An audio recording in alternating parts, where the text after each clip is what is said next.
We're live. Hi, everybody. Happy New Year. We're here. We made it. We made it. Somehow, some way. Thank you all for being here with our first ever tabletop RPG one-shot series that we're doing through January. Today we're doing Thirsty Sword Lesbians, which is my brand.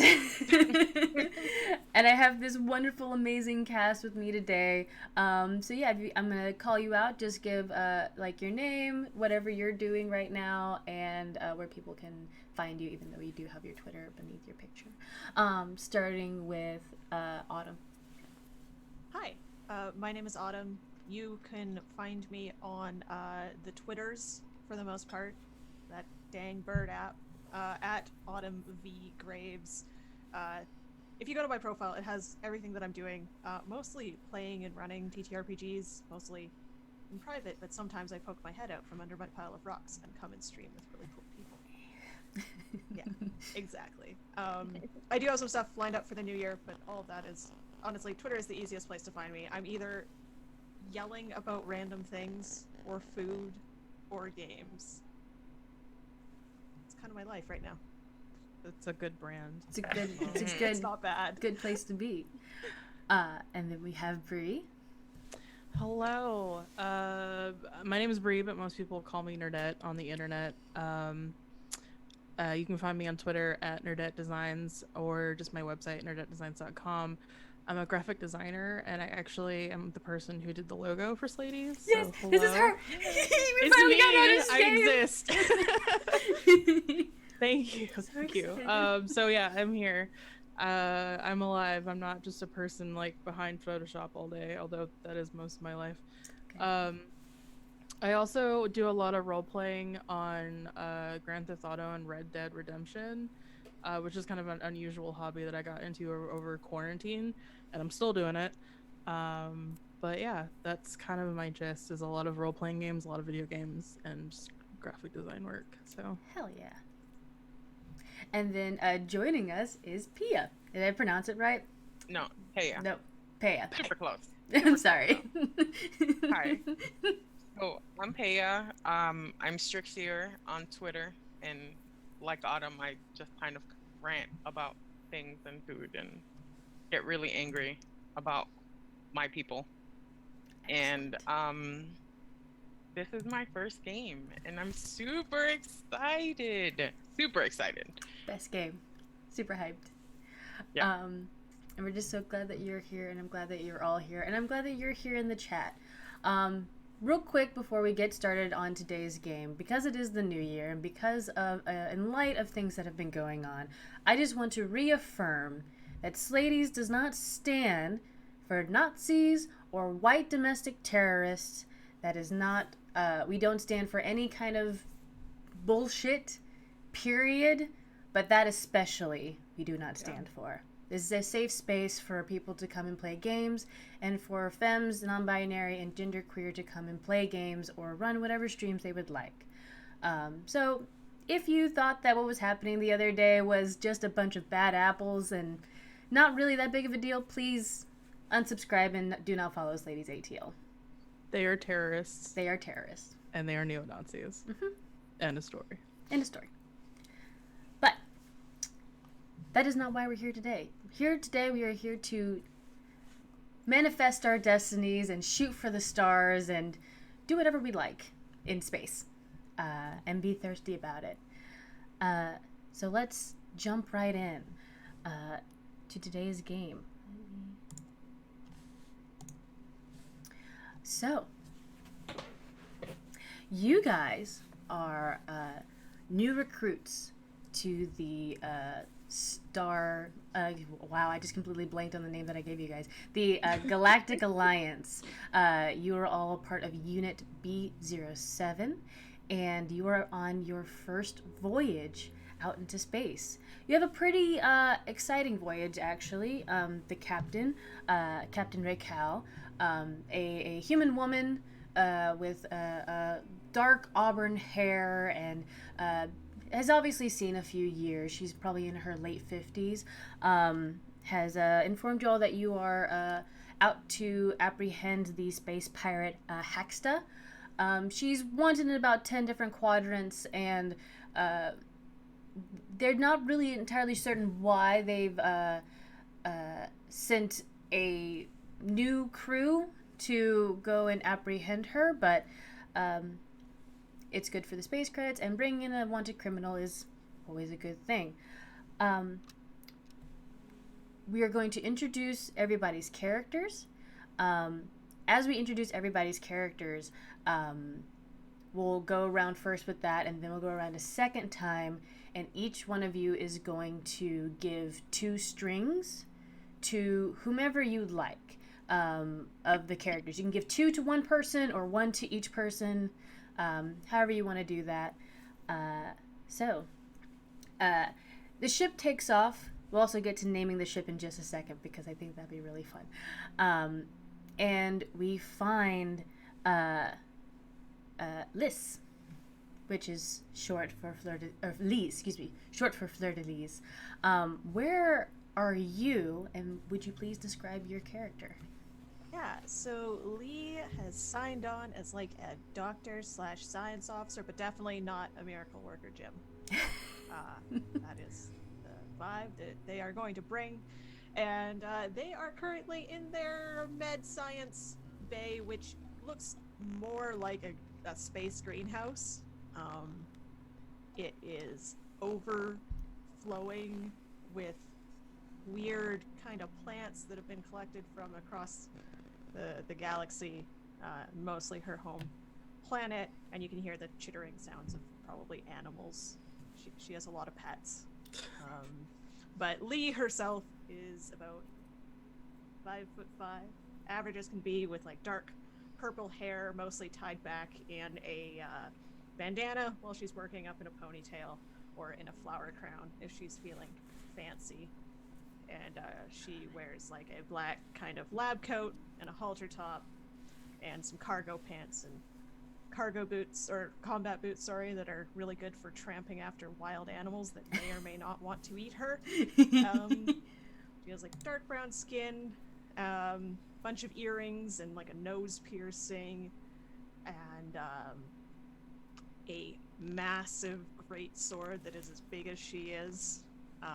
It looks like it is carved out of like bioluminescent wood and something that has the color that you might think it might be bone of some very large ancient megafauna.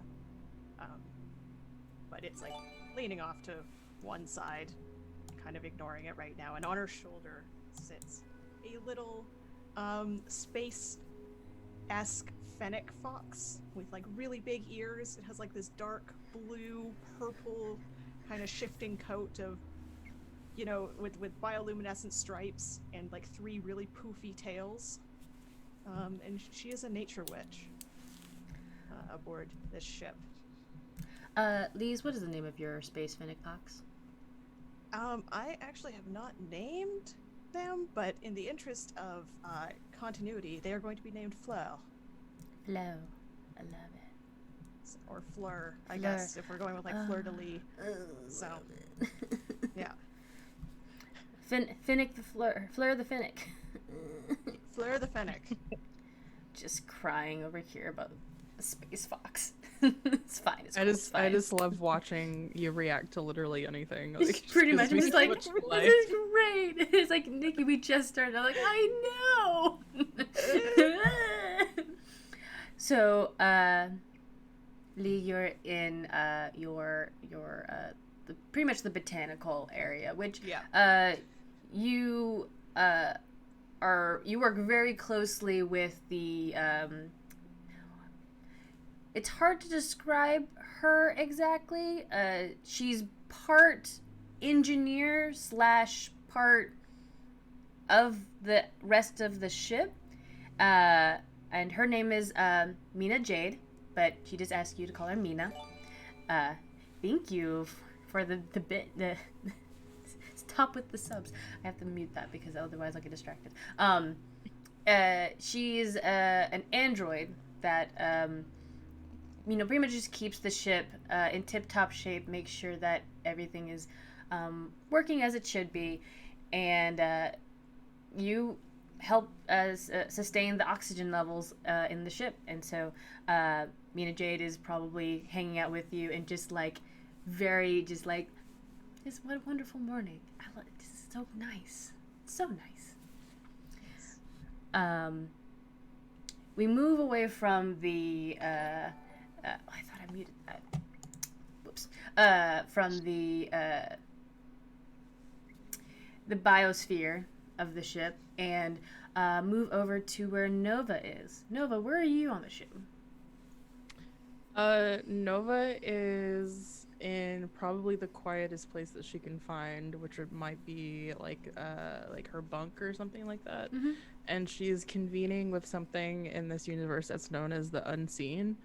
No one really knows what the Unseen is. It could be like dead people, it could be aliens, who knows.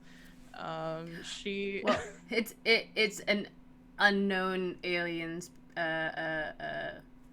people, because you're about to meet a whole bunch of aliens. Oh boy. You're about to meet Spoiler alert.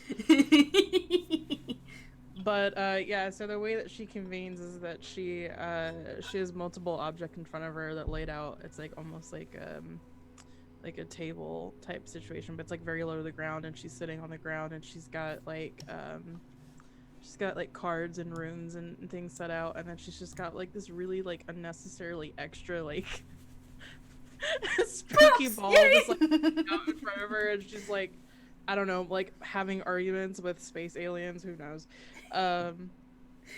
Shall I describe what she looks like? Yes, please.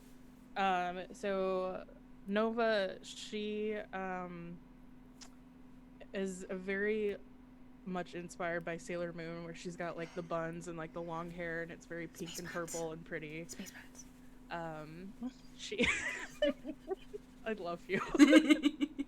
Look, the entire game is be excited about the characters, so yes. here I am. Yes, it actually says that in the book. Please It does. be excited about everyone's characters. She too also has a darker like tan type of skin color, and then she's also wearing like pretty much all black. Her archetype is the spooky witch, or as I've been calling her, the spooky space witch. So she kind of is dressed like a Sith, but she's not evil like a Sith is, but she's just kind of like these long like black flowing robes, and there might be like some hints of like fishnet underneath them, because spooky bitches gotta be a little bit goth. And you know, just like glitter and like pieces of just like weird like bones and stuff in her hair, because why not. So something that Leah might be able to relate to on some level. It's just a little bit of a goth flavor.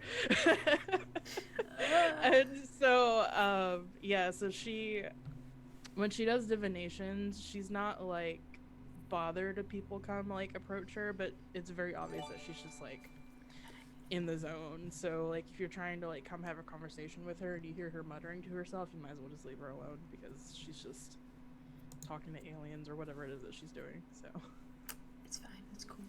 Actually, turn this off. Yeah, oop, y'all just heard a. Don't worry about that noise. Chat. Don't worry about it. It's just a joke. It's just a joke. And now we Nova, you're sitting there speaking to your speaking to the space aliens of the unseen, kind of flipping through your cards, almost like a small habit you do to keep your hands busy, and moving quickly, in her little flight chair, you have the weapons mechanic, Sarai. She is a feline lioness, but there's also like something vaguely luminescent about her fur. Not as much as the space finnet fox, but you know, just a little bit of space dust on this lioness. She kind of wheels in and says, "Nova, what are you doing in bed? Come on, we gotta get back to the why did I just blank on where you convene? This ship deck. Yes, we need to get to the ship deck. Captain has some information for us. She's kind of like waves her hand a little bit. She's like, "Why are you bothering me? I'm talking to alien people right now. I'm a little bit busy." Suit yourself, but if Captain doesn't see you there, she's gonna be real upset. Okay, can you give me like 5 minutes, because I'm having really good conversation with somebody about this mom. I don't really know what is about, but Fine. I could be up there. Like, just let me go to the bathroom, and then I will be right there. All right. She zips out again, and as we follow her in her little flight chair, she does come into the main cabin, where you have your captain's chair, you have pretty much the entire comm system, the large windows that look out into the vastness of space that you guys are flying past, and that is where we see Solera. Am I pronouncing it right? Solera. Solera, what are you doing? Solera is sitting at a large terminal with multiple keyboards, multiple monitors going at the same time, and there are different noises and beeps and sounds, and she's just kind of sitting there minding her.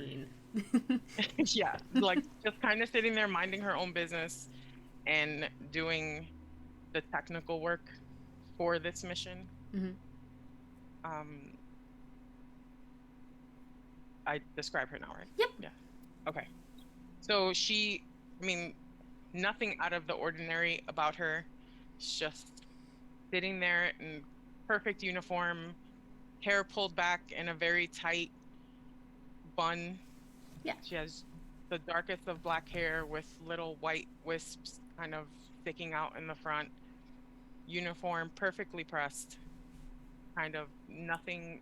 If you walked past her, you wouldn't even notice her sitting at the computers. Model academy student. Model ship crew. Excuse me.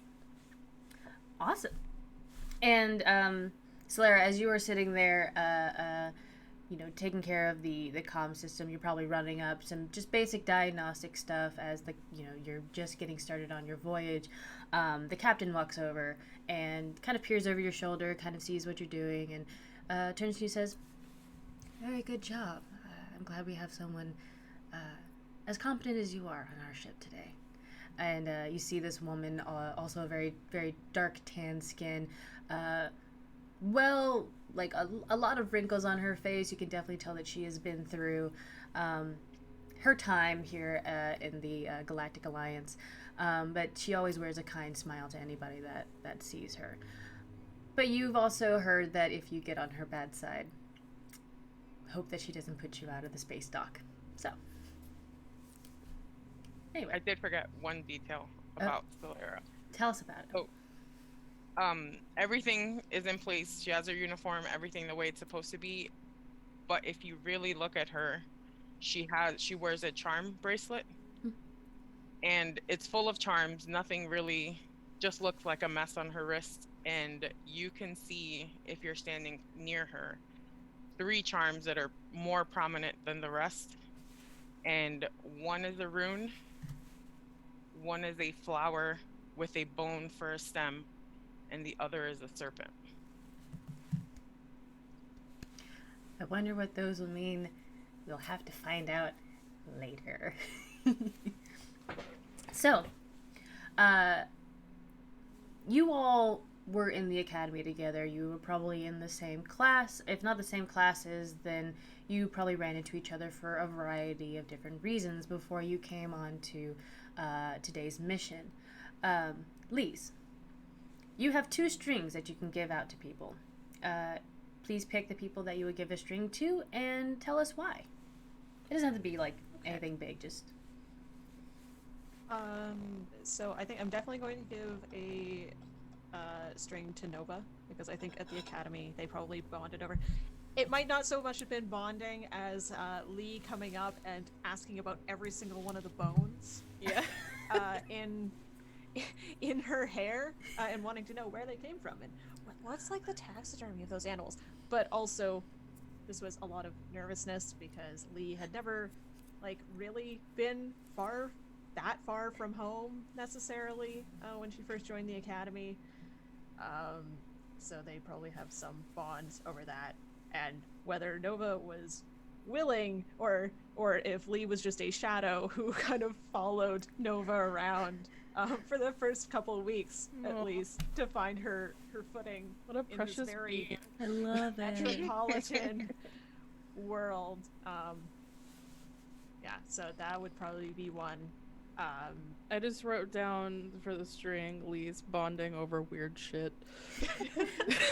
It's that great. sounds about right. Sure, can you tell me about that bone? I can give you a poisonous plant. Yeah. Can I poke the plant, or is it only poisonous if I eat it? I mean, you can poke the plant. I will tell it not to squirt poison in your face. Oh. Did that once. Wasn't a great time. That's rude. I was not that good of friends with the plant at that point, I fear. Sometimes they're a little bit rebellious. Sorry, what is your second one? And then my second one will be to Solera, who you would notice that Lee is not particularly like uptight about anything. Her uniform jacket is always like worn open if she's even wearing it at all. The headband / flower crown is never regulation. She's not used to this. She's used to living in her like weird little like enclave in the backwoods of some really like wild dark planet. So I imagine she kind of goes up after she's a little bit more comfortable at the academy and tries to get Solera to loosen up. Probably by like inviting her out for a drink, whether alcoholic or not. Just like, hey, you should come hang out. Like it doesn't have to all be studying and books and pressing your uniform. It's fine. And it's an ongoing mission of hers now to try to get her to like open up and to maybe one day like see some wrinkles in the uniform. I'm adopted. You're adopted, which is wild because I think you're both like complete introverts. I don't know how that happened, but here we are. It's like a queer thing, though. Like, It we're is. Yeah. adopting each other, right? You turn into the gay mom, and you're like, I must adopt this awkward. They're more awkward than I am, so I must unawkward for a moment. I'm the one who has to ask for ketchup at the restaurant. Yes, You know? yes, that one. All right, Nova. Whose two strings are you giving people to? I can words. Words are really hard sometimes. So one of them, I'm gonna is it Solera? Solera? Okay. So we had actually discussed this in DMs. One weird fact about Nova is that she used to have a pet possum at the academy that she used to try to keep secret, and so she just had this like baby possum that she would just like have in her robes and just like chilling. But it was like I'm emotional. But this poor baby, oh, it gets worse. So this poor baby was just kind of like her house cat, but it got into so many like fights that eventually like it was missing a tail and then it was missing an eye, and this possum just was just out to fight other animals apparently, and eventually Solera discovered her one day. She was just like distraught, and she had to explain that she was hiding this possum for so long, but the possum died. So that was her weird academy pet. I love it. And it's something that not a lot of people know about because in my brain maybe they weren't allowed to have pets or something. I don't know, but yeah. I don't think you're technically sanctioned to have a pet unless it is you go through the proper channels, you have the forms, they're there for a specific task, that sort of thing. Not that you couldn't have this was just a pet possum, like, but it's not a familiar. It's just a random possum she adopted.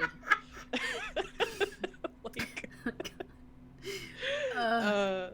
God bless its little soul. Rest in peace. So, its name was. I'm just gonna say its name was. I don't know. His name was like Molly or something. Like just something ridiculous. It's very good. Perfect. And then another one that I could give to Lise, for example, is that through bonding over their, mutual fondness of weird shit, she would probably learn that one of the reasons why she joined the academy was because her family just thinks she's a little too weird, and so she wanted to, like, I guess, live up to their expectations and do something with her life, but she also just wanted to do, like, space travel, and that seemed like an easy way to do it. So and now she doesn't really talk to her family, so Cool. So a string each, and then Solera. So Your two strings. Solera's going to give Nova a string because they graduated at the same time. They joined the academy at the same time, and Nova has seen Solera's beginning with the academy. And then she will give the other string to Lee. Just based, there's something about her in that awkwardness, but also because of her knowledge about plants and fauna and different animals, which Solera thinks might be useful later. I love it. It's good. Like it. Excellent. So, what's the name of the ship that you all are on? Oh no, we have to name something. everyone freeze. Could we perhaps name it after, like, a Greek goddess or something like that? Absolutely. Yes. Like, I was honestly hoping the first suggestion would be Shipping McShipface or something like that, which is always Bodie great. McBoatface. That was its original name, but the Galactic Alliance shot it down. Yeah, no, that's definitely. So they the had to word. get. They had a left it contest out. to name it. Like, it was like a PR stunt for, like, to get, like, people to join. Mm-hmm. That it was the winning name, and then they were like, no, this is We ridiculous. can't name it that. This has to go on missions to Be taken seriously. be taken seriously. Welcome to the ESS Shippy McShipface. In your hearts, you know this ship is called Shippy McShipface. Yeah. But what is the official name that is on the side of the ship? Oh my gosh. Okay. Like the Calliope. The Calliope. Oh, I like that. That's very That's pretty. really funny because I play a character named Calliope. Yes!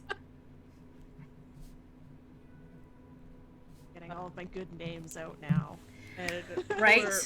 poor Calliope. No one can pronounce her name, so everyone just calls her Callie. Oh no. My poor bumpkin. I'm sorry. All right. So, on the Galactic Alliance ship, the Calliope, you are all making your way out into what you know is neutral territory. That was the last known location of the space pirate Hexta.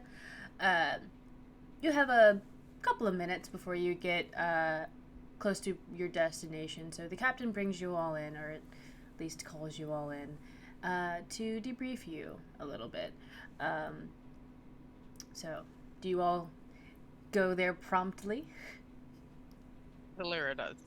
So you're already there. You just turn in your seat. On brand. Promptly, sure, but like with a bit of a laissez-faire attitude. You know, takes time. Takes a wrong turn at some point. Might get distracted by the smell of like food from the galley, but does make it on time. Yeah. Like with 30 seconds till, and just kind of leans against the door frame, hand So on cool. sword. Yeah. Just like still letting the coffee kick in. Love it. You were hanging out with Mina Jade, and when they heard the call from the captain, they're like, "Oh, let me I should go back to work then." And she just fuses into the side of the ship. It's so cool. Excuse you, ma'am. She calls the ship the SS Boaty McBoatface. She thinks it's great. The boat likes that name. I mean, not the boat. The ship likes that name. The ship. Amazing. And Sarai is also there promptly, ready to receive orders. Nova, do you get there on time, or do you show up late with Starbucks? Celestial stat, excuse me. Yeah, I show up a couple minutes late with my tea.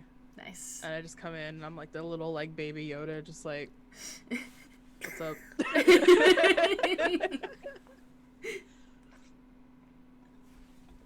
Hydrate, everybody. The captain waits for you, and there is a. It's not very awkward. This is a small crew, so Nova, when you appear, the captain looks at you and she says, "Thank you for joining us, Nova. Now, let's go over the instructions for this mission. As you all know, Hexta is wanted in 10 quadrants, but also has had a slew of destroying Galactic Alliance ships. Not just the ships, but also if we... there's a couple of escort missions that we were assigned to.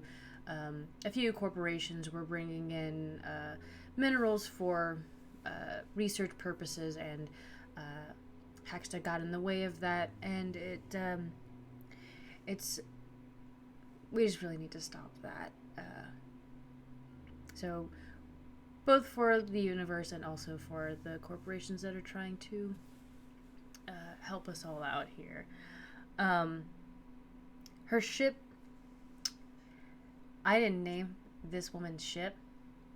I'm going to leave it into chat. Hey, chat, here's your job. Please name the Space Queen's ship. That's your job now. You have best name for this pirate ship in the chat wins. Go for it. Pew pew pew. Go Pew go. pew pew. She's been known to take a few prisoners, so if any of you find yourself on her ship,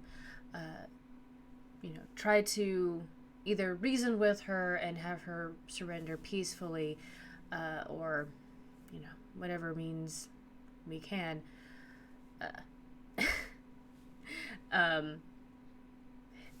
So as she finishes up her quick debriefing, you've all heard most of this stuff before. Do any of you have any questions for her, or want to say anything to the other ship companions? I just poke the shiny cat lady Sarai and just whisper over, "Did I miss anything?"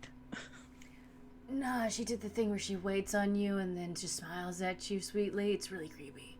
Oh, okay. Yeah, that's good to know. Yep. Well, Captain, if you don't need anything else, I will get our shields up and ready to go in case we see her ship. You got 5 more minutes on that ship, folks. And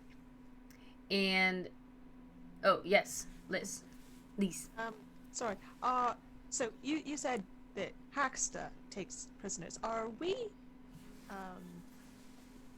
taking prisoners, or are we is this like an elimination kind of? Oh no, if we can capture any of Hexta and her crew peacefully, then they can seek trial and come to justice. But Okay. Just wanted to be clear on that. we exhaust. Plants own. Oh no, yes, we exhaust all. Peaceful means of not coercion. Subduing individuals before we consider elimination, but that's why we have you all. And Sarai just is like, yep. You can definitely see her.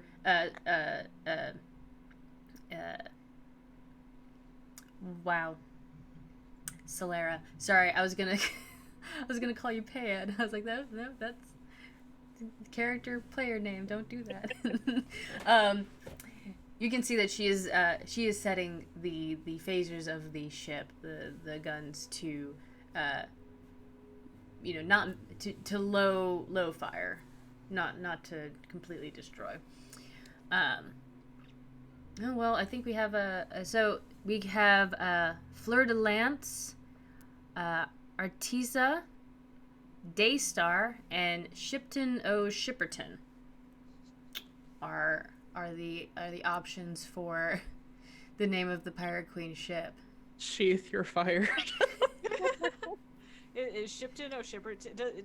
It doesn't being named Shipton O. Shipperton, like in theory, make it the sister ship of. Oh my the god. Boatface? Yes. And it just goes by a different name.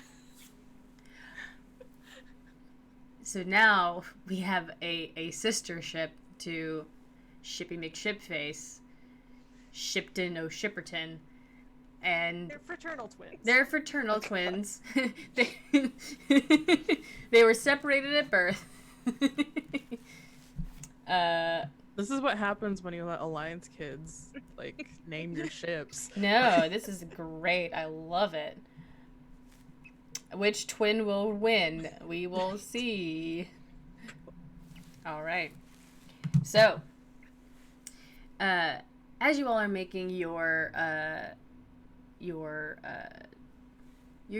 now reaching your destination, and the captain has the ship cloaked, and it becomes quiet as you all are at your stations, kind of ready for whatever. And there's just like a brief moment where everything is quiet. You don't hear anything. The quietness of space surrounds you, faint beeps from the comms. And then there's an explosion on your left side as something has hit you. And you see sailing by is what looks to be a pirate ship, but a space pirate ship. Like, has the long metal hull with the figurehead at the top, solar sails on large masts, and two huge turbines on the back of this ship with a large glass dome. Comes just flying past your ship. So now we are entering into combat. So the way that this works, because it is powered by the apocalypse, there's not a we don't roll for initiative or anything. Somebody says what they want to do, and then they pass the turn to somebody else. And you all have various moves that you can do, and you roll your 2d6 and add whatever skill that I ask you to, and I will react to it, whatever it is. So, who goes first? Who reacts first? And this happened immediately after the meeting, or like how much time has passed? This was probably like 30-40 minutes after the meeting. Like, you all went to your stations, you let the coffee kick in, and yeah, you were essentially searching for her, like, in stealth mode, but she found you first. Nova's not very perceptive, so I don't think she would realize what's going on at first. Poor baby. Yeah, I think that Lara would go first. Perfect. So Excellent. the Lara would have maps up on and get the ship out of invisibility mode, and would alert the captain to come look at the maps and see kind of where that ship was coming from and where she thinks it's headed. Okay. Go ahead and roll me a... I'd say this is a wit roll. So, roll your 2d6 and then add your wit number, and you want to get between 7 and 10 is your like, set between 7 and 9, mixed results. 10 and better, really good. 6 and lower, something bad happens.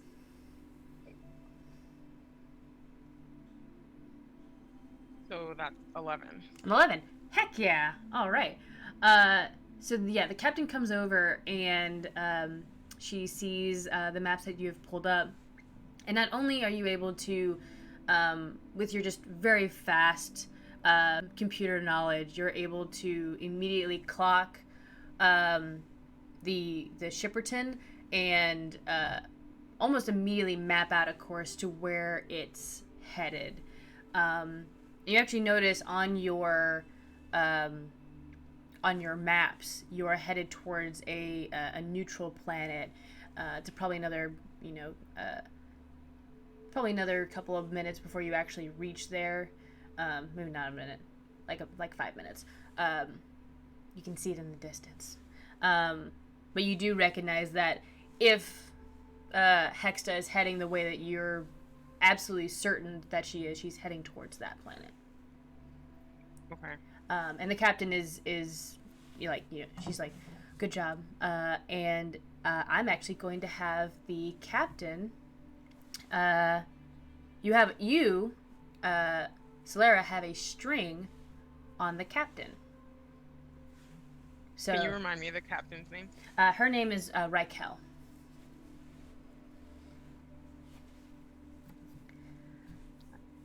Cool, because with an 11, that is like big success. You not only do what you do, but you get something a little extra. So, you know her course. Who do you pass the turn to? Do you have anything else? Is the captain like standing close enough to me? Yeah, the captain came over and looked at what you had, and she's going to take that information and give it to Sarai. Because Sarai is about to get the guns out. Okay. So I will call Lee closer to me because I spend my free time researching and doing all this computer work. I know the planet that we're headed towards. And I want her to come and get ready and look at some of the data that we've already acquired about it. Yeah. So Lee, what are you doing? Lee will come over. She is very much not the fighting type. She is very much the Bones McCoy of this. Yes. Of this crew. But she will look over the data. Yeah. And also send her familiar kind of running off through the ship. He's small and fast. Yeah. And adorable. Mm-hmm. To see if there's anybody who is injured in the explosion in case she needs to go help. So, let me see. I can communicate with the familiar at any distance. Excellent. So that can be its own. So let's do defy disaster. That's the rule that we're doing, and I think with using your familiar, that's magical, so it's willpower, metaphysical. So roll me spirit. Oh no, that would be a 3. Oh no. I rolled 2 1s and I have a +1. Well, go ahead and mark down experience for that. I forget how much. I think you just get 1 experience. Yeah. 1 experience points.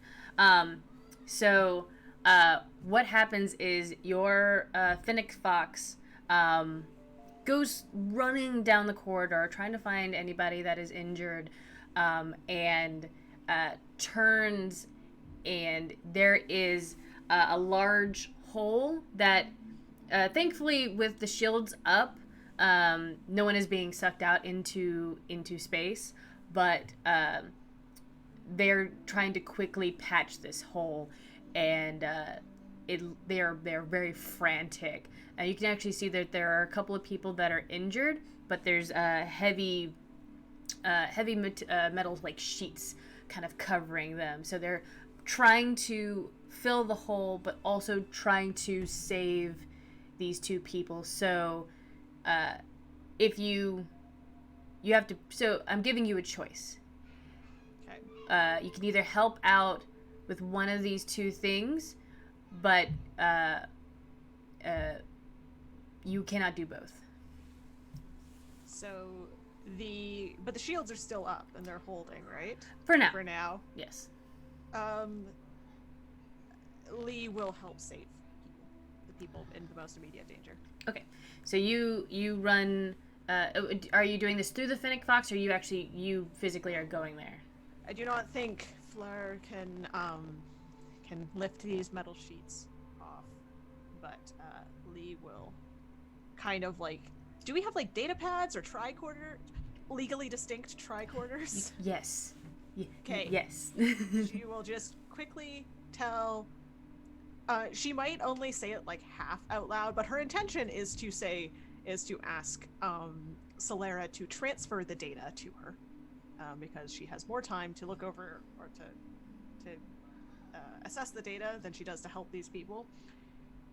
So she probably like half calls it over her shoulder, but not all the words might make it out. But she is going to book it to help these people. Yeah. And is probably going to find some plant to help her because she is not very strong. Like some large vines that can like Yes. lift them. Mm-hmm. So, Solera, you send the information to her pad, and you begin running to go aid people. So Nova, you're probably going to go find a plant that can help you aid people. Yeah. I'm gonna go to my biodome greenhouse place first, and then go help the people. Excellent. Nova, what are you up to? I think like after that whole meeting, I probably would have just gone to the galley to like finish my tea, and then the explosion happens, and the tea is spilt. Yeah, the tea literally is spilt all over me. So I'm just wet, and, running wet around, and tired, and trying to like figure out what the source of the issue is and what I should be doing. I can imagine, since she does a lot of like divination work, that she does also works in like, I don't know, like comms or something for the ship. Yes. So what our lovely GM would you imagine she might be doing like for comms work if something blew up? So if something blew up, then you would be sending information to pretty much what Lee is doing, like sending people to go aid in what's happening in the in that one section of the ship. Mm-hmm. So if you're sending information there, you could also send information to Mina, the actual ship, or at least the android that kind of manifests inside of the ship.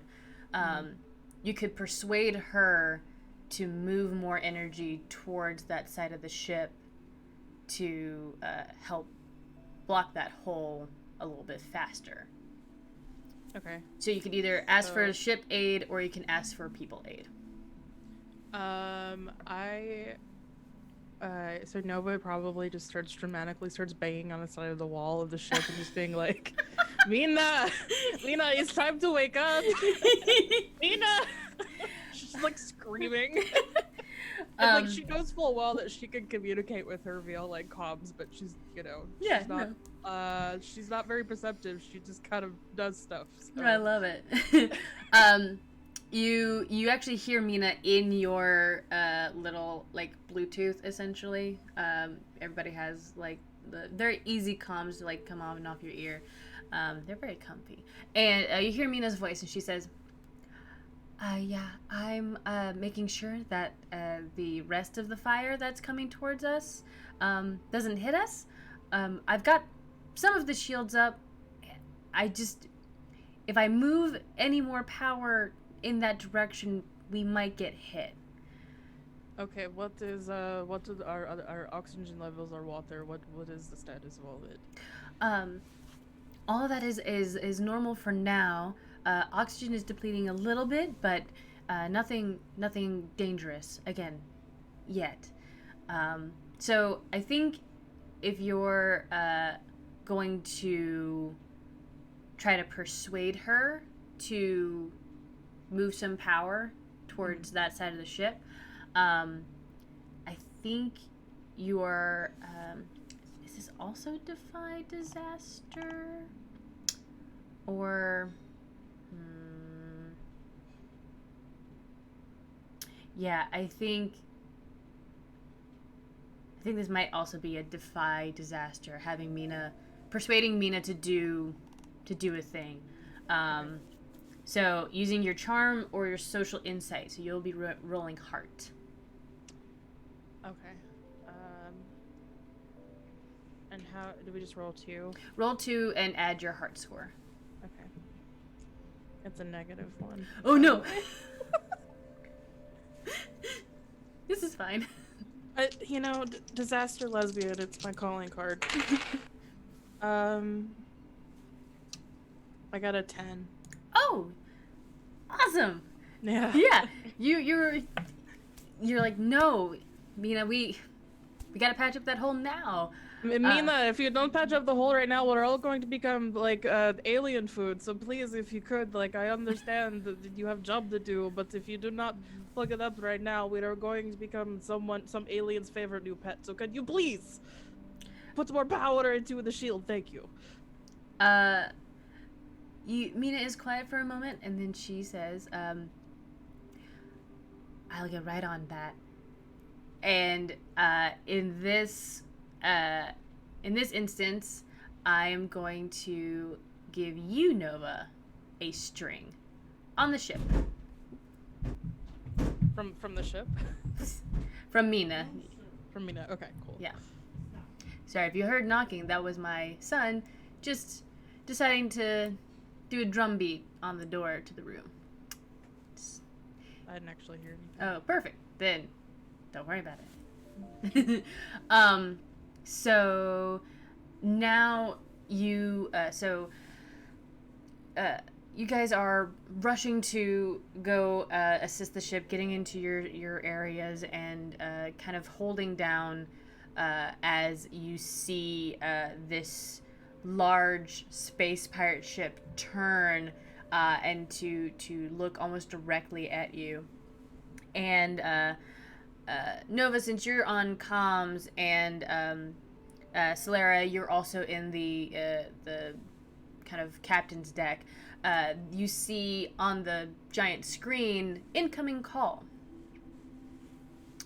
And the captain looks at you, Nova, and she says, "Who's it from?" I'm not really sure. When you look at the hailing frequency, it is from Shipton O. Shipperton. Will I say with a straight face? It's from a twin ship, our bastard twin ship. She says, "Let her through. Let's hear what she has to say." She pushes a button and she appears, or whatever. On the screen, you've all seen the wanted picture of Haxta, but seeing her in person, or at least on the hollow screen, is a little different. You see before you a green-skinned woman with gold-piercing eyes and just a large bouffant of snakes for hair. And she looks at you all and she says, "The Galactic Alliance. Well, funny you're coming down here on my side of the quadrant. So, are you ready to have your ship completely destroyed into stardust?" The captain looks at her and just says, "No, Haxta, you should surrender now before your ship is destroyed." And you hear Sarai's just like, "I've got a lock on her, Captain. I'm ready to fire." And Haxta just laughs. She says, "Well, we're just gonna have ourselves a good old-fashioned dogfight." The comm cuts off at that point, and two more large explosions shoot off. Sarai also shoots off as well, as you all kind of brace for impact. The ship's shields are holding up, but it's obvious that any more fire is going to start causing some structural damage. Starting back up is we're at Solera. You are in the middle of seeing this, and you also your computers, even though you're mostly dealing with navigation, is kind of warning you that shield depletion down 50%. While Haxta was talking, Yes. could she see everyone? Or is there a way to kind of be off to the side so that she couldn't see everyone that was in like that main area? Oh, so did you want to do something before Haxta came on the screen? So I would have just turned around and focused on the shield percentage. Okay. Yeah. And not been looking. Excellent. Yeah, you turn around and you are with the way that the chairs are, and also you're just very blend into the scene's demeanor. She's not really paying attention to you that much. She's mostly paying attention to Raikal. But when the communication is cut off, what do you do? I turn around and look at Raquel, at the captain, and tell her that the shields will not hold up much longer, and we need to figure out where to land safely to prevent more injuries. Okay. We're gonna roll another Defy Disaster, and I think you are also going to be rolling me a heart as you try to, unless you have another thing. This could either be heart or it could be daring. To persuade the captain.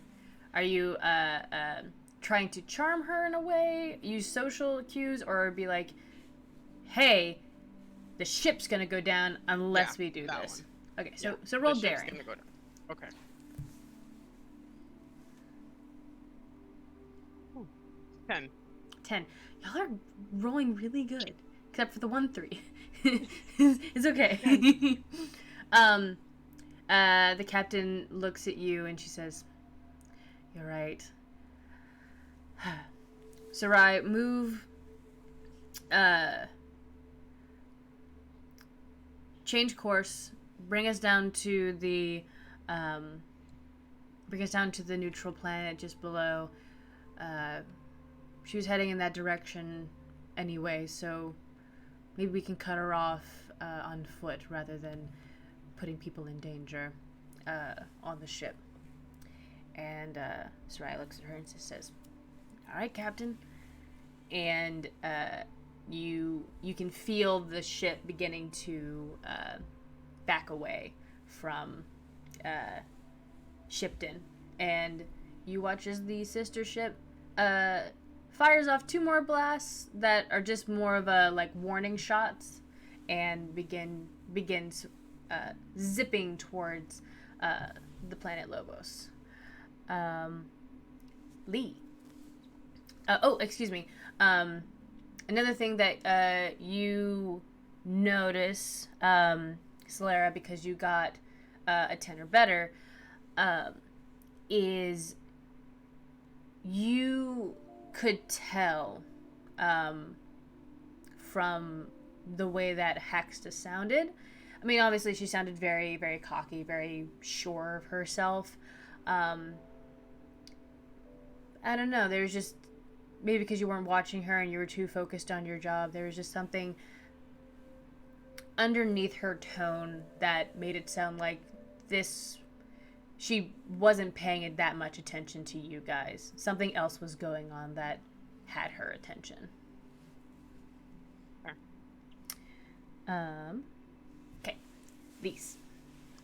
Alright, so Lee is going to go into her menagerie of plants and find this rather large pot. It's like 1.5 feet in diameter. Yes. And it is just this really tall, spindly, like vine-like plant. And she's just going to pick it up, and it kind of like curls around around her, so that it's not super like, cumbersome. Yeah. And she's like, okay. I know I'm probably waking up from like your morning nap or something, but we have a bit of an emergency, and I need your help. And well, I'll explain on the way. And, so you're talking to this plant, and you can actually feel its vines kind of like wrapping around you, not constricting, not like trying to like hurt you, but it's just it's you know, when actually, if anybody's ever like held a snake, like a domestic snake, like they don't constrict, but they definitely just get really snuggly and comfy. That's what I imagine this plant is doing. Yep. Yeah, kind of like a very large, many tentacled, like the boa constrictor. Yeah. And you would just see her rushing back towards where the hole is. She has to like, it's definitely one of those like lift with your legs, not with your back situations. And she has like her arms around this pot. Yeah. And she's alternating between cursing that she did not get pots with handles on them and explaining what happened to this plant, which probably looks really weird to anybody who she's rushing by, but she doesn't pay them any mind. Okay. The plant is getting very cozy, and as it's constricting around you, you make it to that part of the ship where you can see that the hole is being patched up, but you know, people are struggling to lift off all of the metal pieces that have covered everybody. How do you get this plant? How do you get the plant to help you? Because right now it's like, this is nice. I just want to stay here. I am going to use my Wild Friends move. Oh. Which is that I can speak to animals and plants and may influence them with strings. I don't have any other strings. But since my home is technically the ship, Yes. it says that animal and plant friends are always nearby when you want them, which is how I found this one. So I assume that I am well acquainted with this plant. Oh, you are. Lee does not get out much. No.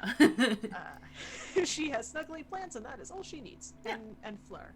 Yeah. But she is just going to gently be like, so, I know that this isn't your favorite place to be, and this isn't exactly what you want to be doing right now, but if you could help us get those people, the other, you know,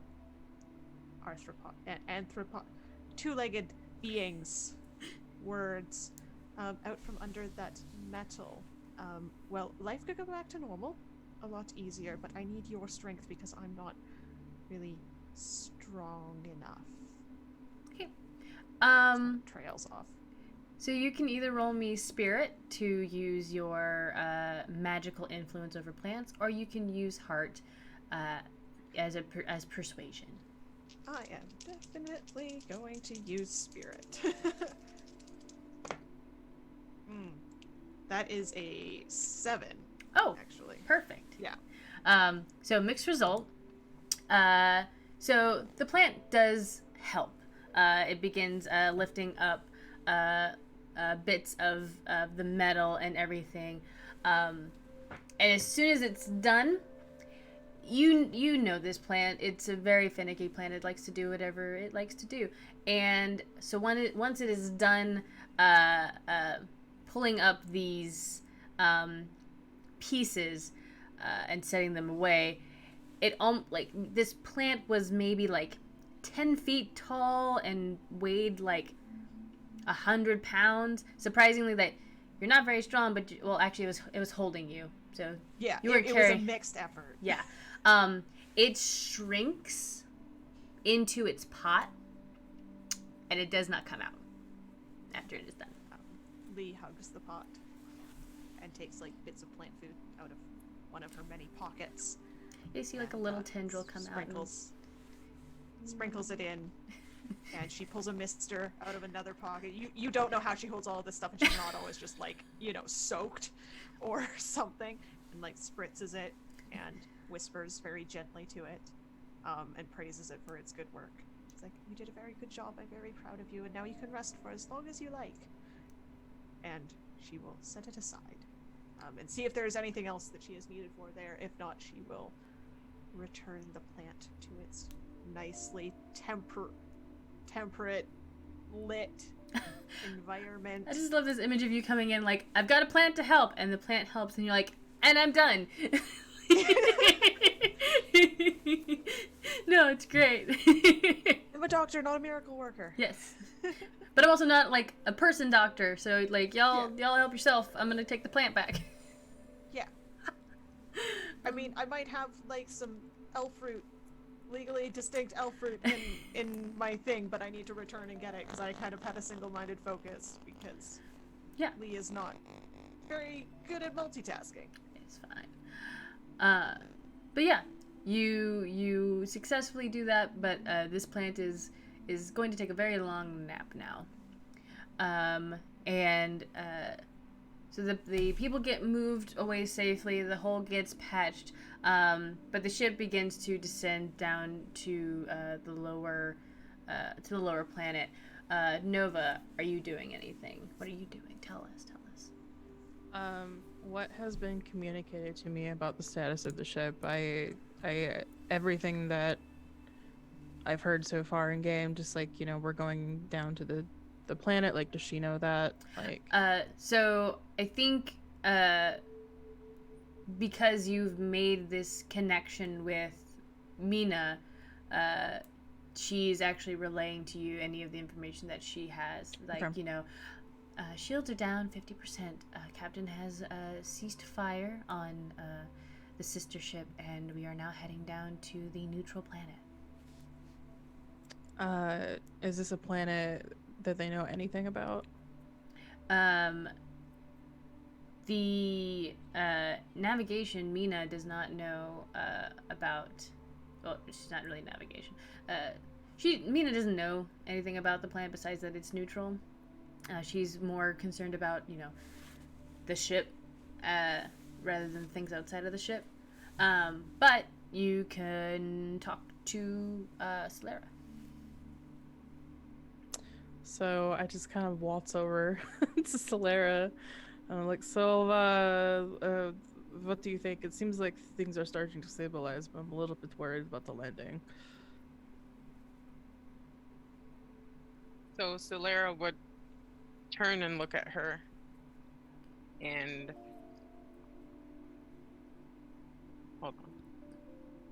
would turn and look at her and tell her that while the shields are repairing, while Mina's repairing those shields, that the captain has decided to land on this planet, so that the ship can recuperate and we can kind of gather our bearings around us. Do you think it's going to be a clean landing, or do we need to brace for impact?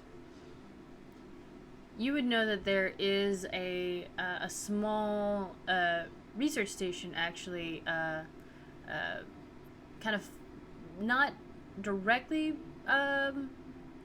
related to the Galactic Alliance, but it is it's one of those, like, a Federation has provided money for research to go down and take samples and discover things on this neutral planet. So there is a place to land, but it's very small and not like a port. But that is what Solera knows, and you can relay out however much of that information you would like. I guess what would be the process of landing then? Like, what happens during that process? Well, because you guys decided not to go into full space combat, and you're taking your time, you're able to that the ship is going to land safely and soundly. Like, there will be no need for bracing for impact or any special maneuvers. So it's you did lose the trail of Haxta, but you do know that she is on the planet. But you also saved the ship, that was your. There was the pros and the cons of that situation. At this point, I would turn back to her and be like, do you know if shit. I can't even remember what it's called from class. Do you remember when we graduated and we had this class about like when you land on a planet and you have to like scan the area to see what is on it? Do you remember what that was about? Because I pretty much slept through the entire senior year.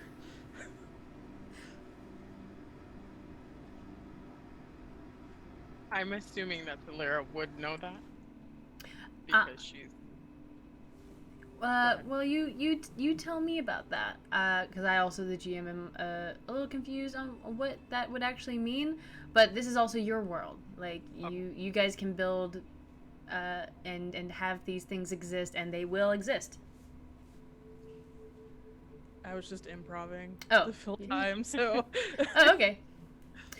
Well, but yeah, you know what she's talking about. You know how to scan a planet for life and fauna and animals and things like that. That's standard procedure. Yeah. You're also landing close to this research facility. It's small, only run by 3 people, but they can give you some small aid. And the ship lands. And you see this. It's similar to a rainforest in color and in the types of trees and underbrush that are there. But instead of like, thick, lush green, everything is more of a very vibrant pink and orange. These large, wide-leaved trees and plants. Several birds flying by with these just dazzling rainbow colors. And as the ship lands, one of the researchers comes out. You can only assume it's one of the researchers because they're wearing a lab coat, and they kind of like wave to the ship as it sets. And the captain goes out and greets this person. They're blue-skinned with 2 tentacles for hair kind of setting on their shoulders. They shake the captain's hand, and they greet the rest of you. They say, hello, my name is Lubimno, but people just call me Lou. Welcome to the research station. What can I help you with? Lee, as soon as she has returned to the plant and locked her chambers and everything, has Fleur back on her shoulder as soon as she steps outside. Other, like, humanoids, bipeds, not interested anymore. Just sees all the trees and everything and immediately has, like, a scanner out and, like, a stylus or whatever to write notes and is just, like, Fleur is like running up and sniffing at all the trees, probably trying to find something to eat, like absolutely trying to find something to eat. But he like scampers up a tree and just kind of chirps. There's like some small berries and small nuts that grow in this region that are a little alien to you, but Fleur is excited. Amazing. What are the rest of you doing as you disembark on the ship and there is this blue tentacle hair person? Nova, she sees that Lee just kind of wanders off and she sighs and goes, yeah, I had a feeling that that's what happened.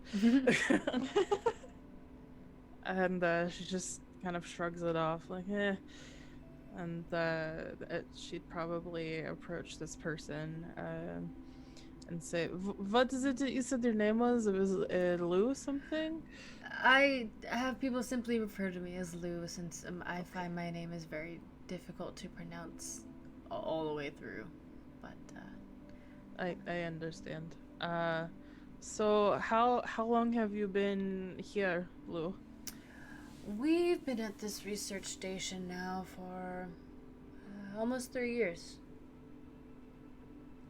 It's been a wonderful journey discovering and archiving the different fauna and flora here. We do know that there are a couple of cities and villages on other parts of the planet, but we were meant to stay in this side of the planet, so to not disturb any life forms that are in the neutral territories.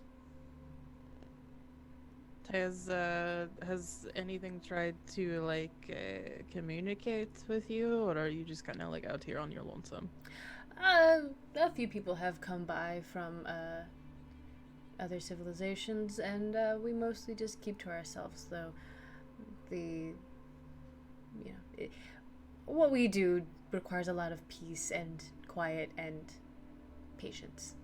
So, but that is us. Again, we don't really do much, but we do know this area inside and out. And it looks like you guys are in need of some assistance locating somebody. She just looks at Celera like, yes, we have information about that. Yes. She like elbows her like, help. So, I would turn to Lou and introduce myself, and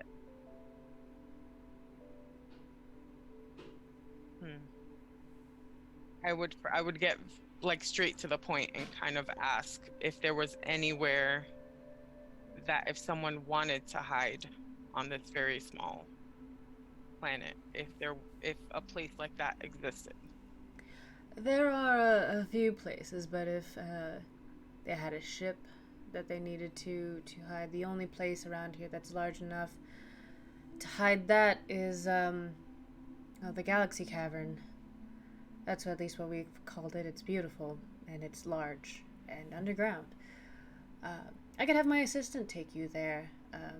They know that area pretty well and can give you any information that you require of that area.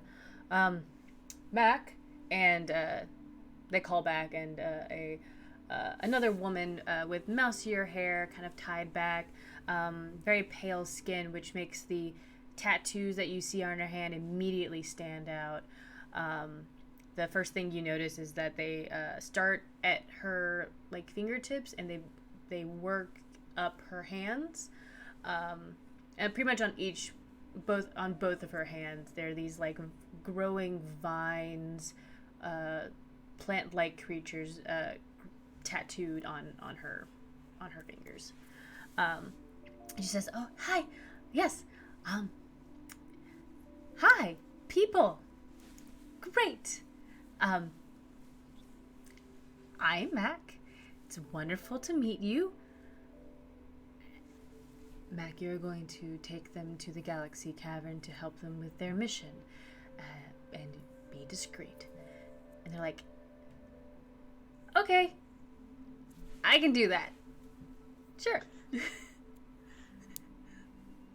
So Lee has kind of wandered over to rejoin the group.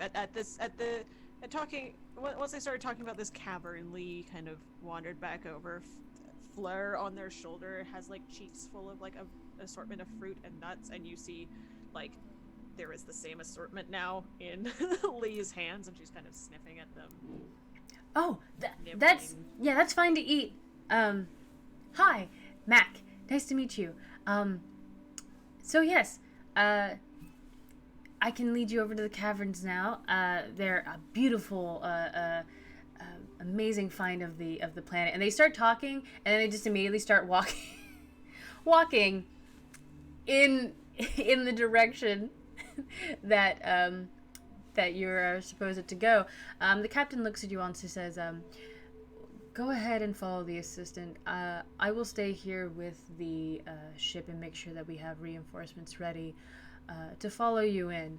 Again, approach with caution and use all tactics before resorting to lethal when dealing with Hacksta. You guys are gonna do great. And Raquel goes back up into the ship, and you can see there's like a very faint like rainbow sheen that is the shield going over the ship, and it's like kind of like pulsating, and that's just Mina like repairing the small bits of damage that they got from the blast earlier. So they'll probably be busy with those repairs while they get everything set up. So it's just the three of you with Mac, with them leading you towards these things called the Galaxy Caverns. And we will get to the Galaxy Caverns after this short break. So everybody, we'll be back in about 10-15 minutes, so make sure you go and hydrate. This is Thirsty Sword Lesbians for a reason. Hydrate, go get something to eat, stretch your legs, and we will be right back.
And we are back. Hi, everybody. I have a friend here with me right now.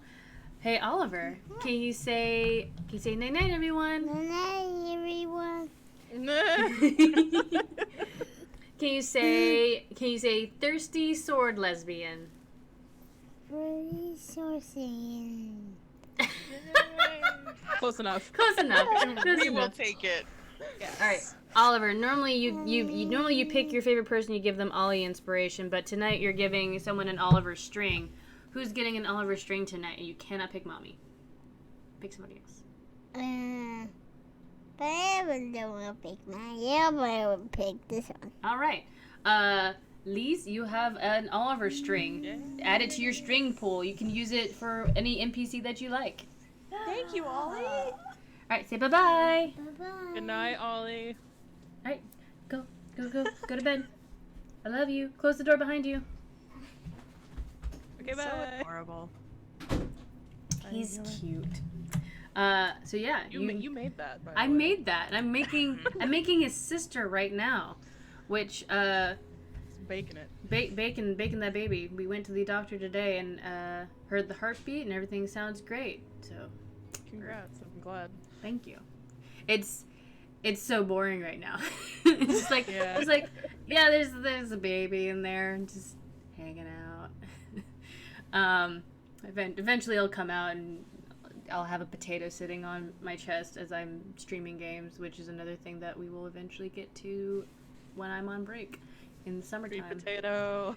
The sweetest potato, but that is the future, which we're technically in right now, as we get back to this wonderful space traveling, Thirsty Sword Lesbians.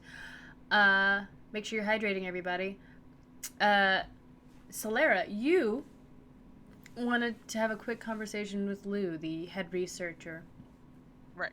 So before we all wander off to the cavern, Yeah. the galaxy cavern, I will turn to Lou and say thank you for offering assistance and extend my hand to take their hand Oh, and play absolutely. Deaf Fingers. What? Deaf, not dirty, I promise. No, but I'm like, what is That- this? Deaf Fingers. So when I grab their hand, then I try to take something from him. You're stealing from the head researcher. I love it. Deaf I Fingers. thought you were hitting on them. No, you're stealing. This is amazing. Oh no. This is amazing. I love it. All right. So I you're think I rolled great. unless it says on your on the move, I think you Oh, would yeah. have to use. Oh yeah, It- grace. Yes. Great, yeah. Oh my I don't know God. why I heard strength for some reason. D&D needs to get out of my brain. That's a 5. Oh my god! I'm sorry. Well, mark off one experience. And yeah, you tried to steal something off of the head researcher and well, one is your hand kind of like, you know, you shake their hand and you reach forward to try and do like that side hug thing, and you're kind of like trying to reach to find something. Lou just kind of goes, I'm sorry. This hug handshake seems a little too personable for me, and I'm quite uncomfortable now. You should follow my assistant, please. And Valera will turn around and apologize quickly and catch up with the rest of the party. But yeah, you do not get anything for that, and now the head researcher is uncomfortable. Oh no! Oh no! What have we done? We've made an enemy. The head researcher will remember this. So as you all are following Mac, and Mac has literally not stopped talking. And I feel like once Mac kind of just notices that Lise is also a like nature person, their words go from like up in front of them towards Lise. Lee is hanging on every word. Like, okay, so I've only been here for about a year now, but the things that we have discovered so far. So there's this one animal that we've met that looks like a horse, but its body is bone on the outside, and all of its internal organs on the inside are almost like translucent, but it lives out in the sun. It's got this beautiful mossy hair, but it does grow a horn if it's agitated. I love it. It's beautiful. We haven't really named it yet because it's very elusive. But if you ever see it, it's just, it's magical. And then there's also all the birds, just thousands of birds here. Just, it's amazing. I have a small feather collection. It's great. They're rambling to you. And eventually they see, Fleur, and they're like, is that a space fox? Yeah, it's absolutely a space fox. And Fleur will kind of run across Lee's shoulders to sit on Max. Mac is just like, and Fleur just kind of tries to hand Mac. He just tries to hand her one of the nuts or something that he's been holding on to. And Mac holds out her hand and offers it to Fleur, and she's like, here you go. And just kind of licks her fingers. Ah! That's the sound she makes.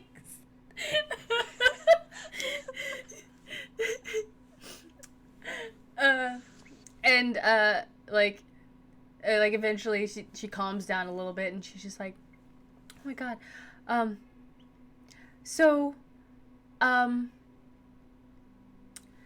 do you like trees, Lee? Lee will immediately just launch into a tirade about all the different trees that they have seen. And out of another one of these myriads of pockets on the inside of her coat, he pulls out a series of different seeds. Some of them glow, some of them are spiky. And she points to one and she's like, don't eat that one's poisonous. I think that one makes you trip out. An intern or explorer or something, H1 once, when he came wandering through my woods once, wasn't a good time. And then these ones grow 30 or 40 feet tall, and then they glow at night. Well, it's always night where I'm from, and just goes off. And kind of stops and looks, and then looks back and tucks the seeds away, and she's like, you did actually want to know, right? Yes, I did. Absolutely, all of it, right now. I would like to learn more about the seeds and plants from your home. It sounds beautiful. It really is. I would not be opposed to learning about all of the feathers that you have. I like birds. Birds are cool. We don't have a lot of them where I'm from. Too dark. Sorry, I love these awkward beans. It's beautiful. It's so pure. Just awkward, nature goth nerds. Mm-hmm. Solera and Nova, you two are watching this in front of you. What are you two doing? I am peeling a fruit that I stole from Lee earlier, and just eating it like popcorn. This is fascinating. I don't know what's happening in front of me right now, but they are just going for it.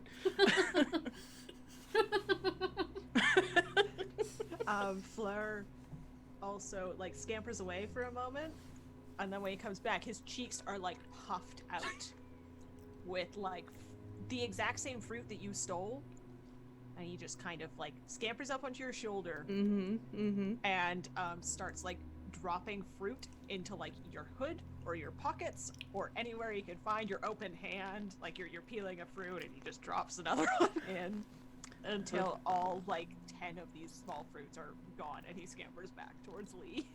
That's a good boy. He's feeding knew you. I knew that I had you trained.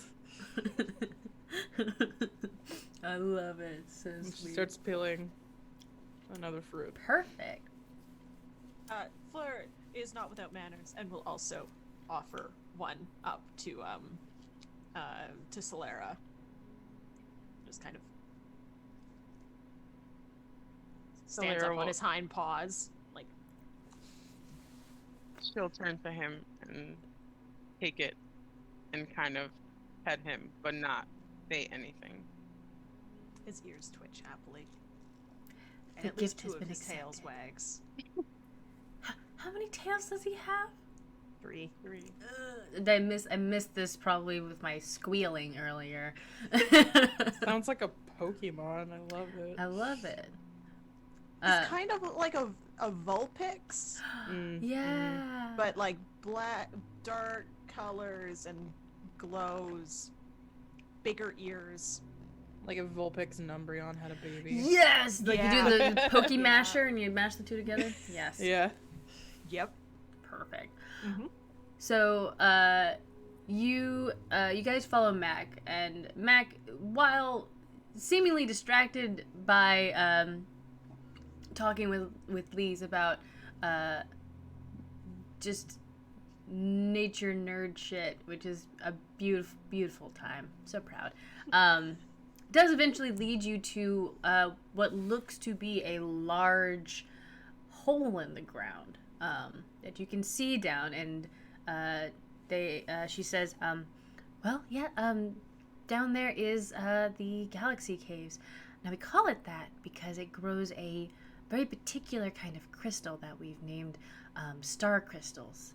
They come in just a variety of shapes and sizes and colors and vibrancies, but the most peculiar thing about them is they, like the rest of this planet, seem to have a life force within them. Some more weaker than others, but we've found out that you can't really mine the star crystals without destroying the life force that's encased within. So this place is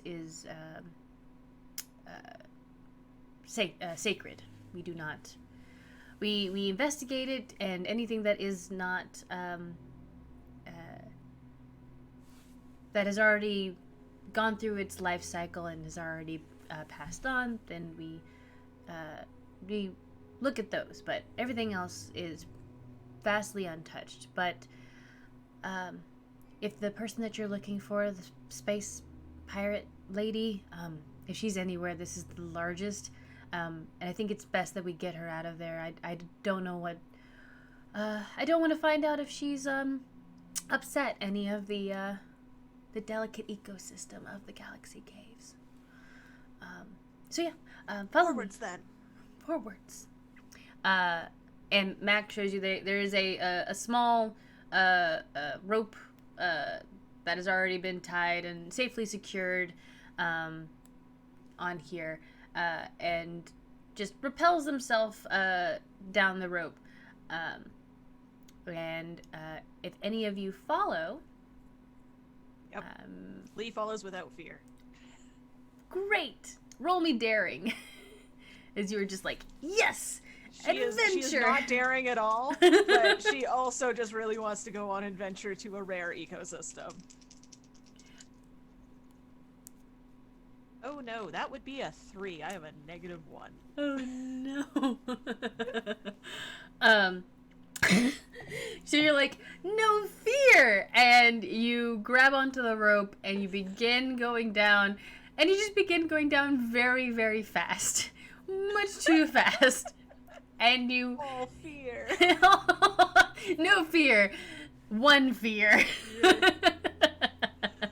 As you actually land on top of Mac, and the two of you fall down into the cavern. and you are laying on top of Mac, and you are surrounded by these beautiful crystals, but you can definitely tell that Mac hurt herself. I think she like grabs her ankle. She's like, okay, ow, are you okay? Yeah, I'm really sorry. It's fine. I probably should have taken that a lot slower. I think I twisted my ankle. Can I see if I maybe have like a salve or a plant that would help? Sure. You don't have that ability. You pull that out of your pocket. You absolutely do. Perfect. Now, to use it, I think you will need to either roll me a spirit or wit. Okay, I will roll spirit.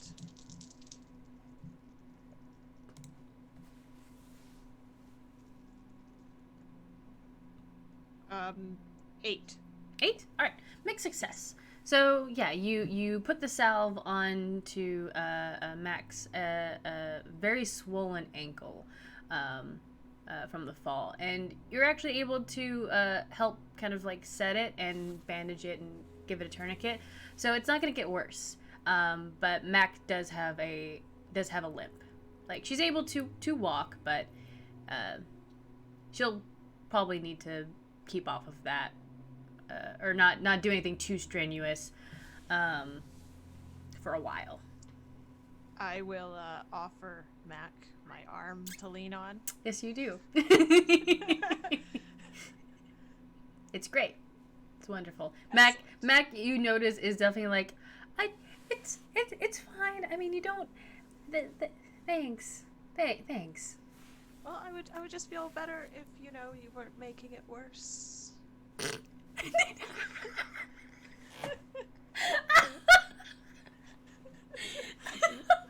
Sorry, that's great. It would be better if you weren't making it worse. Wow.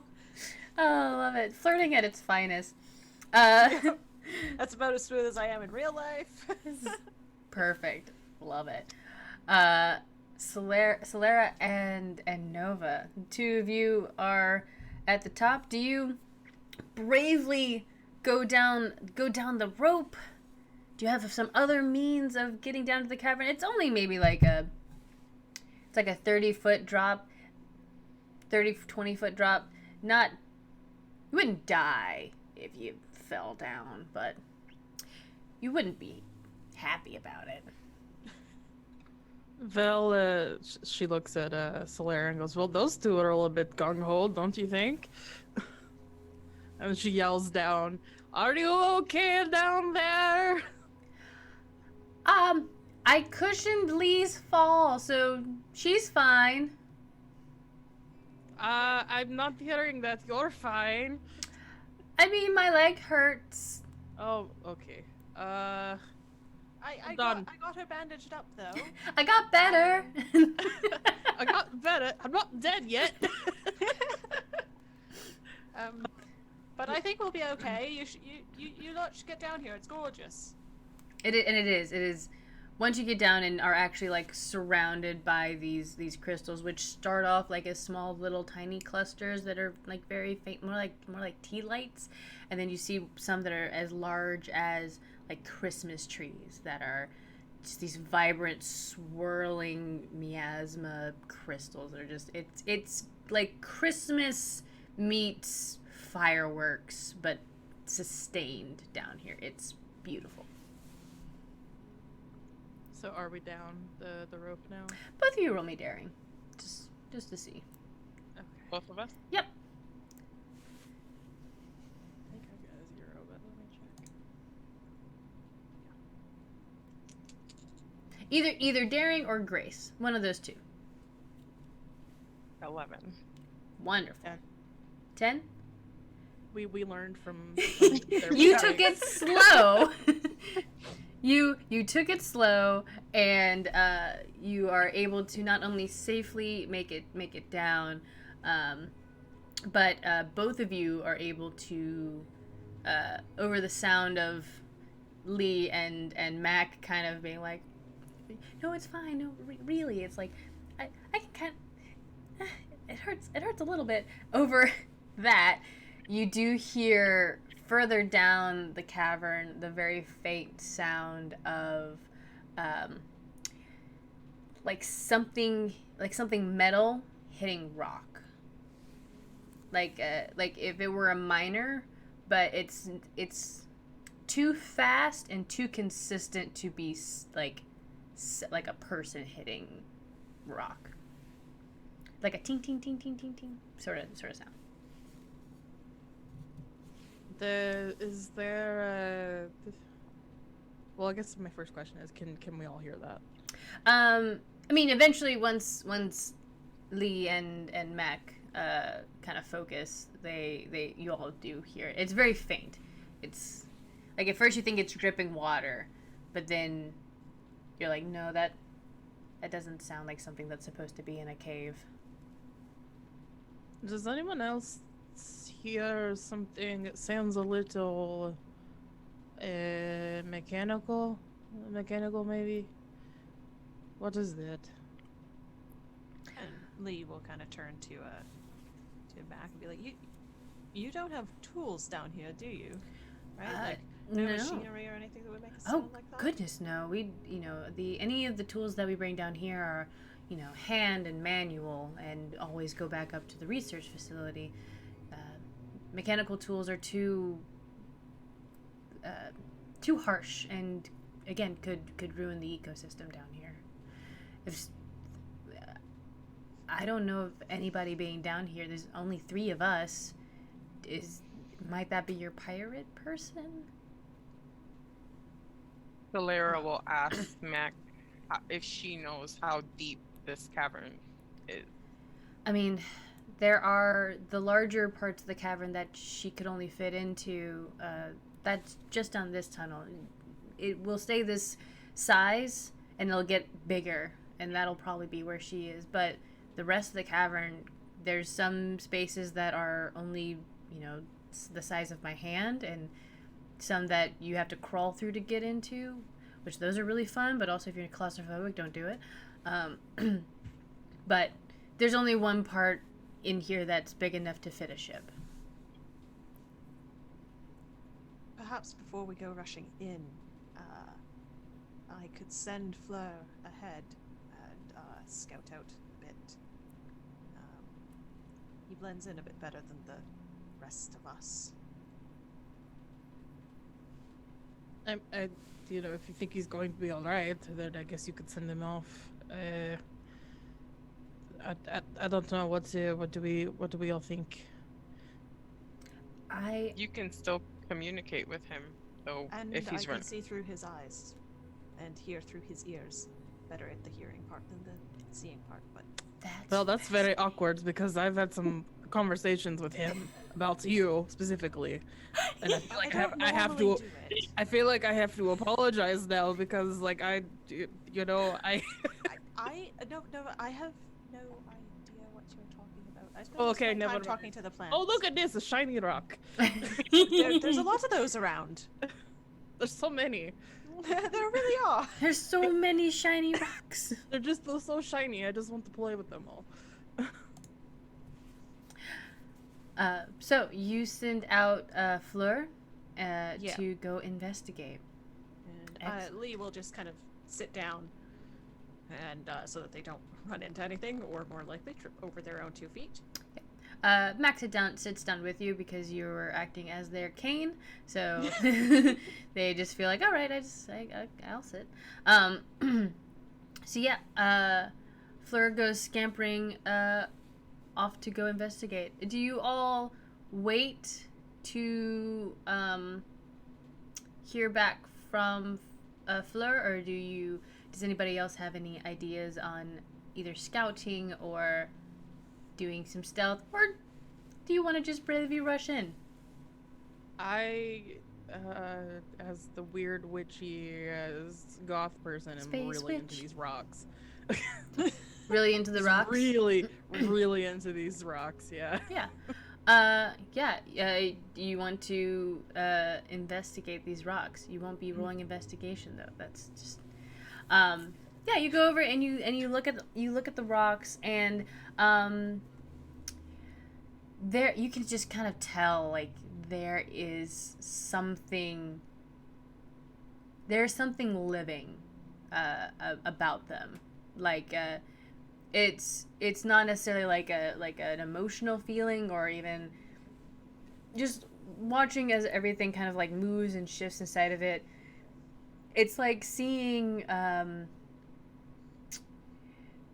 bacteria. Like, they're very, very small, but you know that they're working and they are living. So that is essentially what is kind of going on in here. But just like tweaked up just a lot. They are beautiful. You think, Nova, you think. Actually, go ahead and roll me spirit.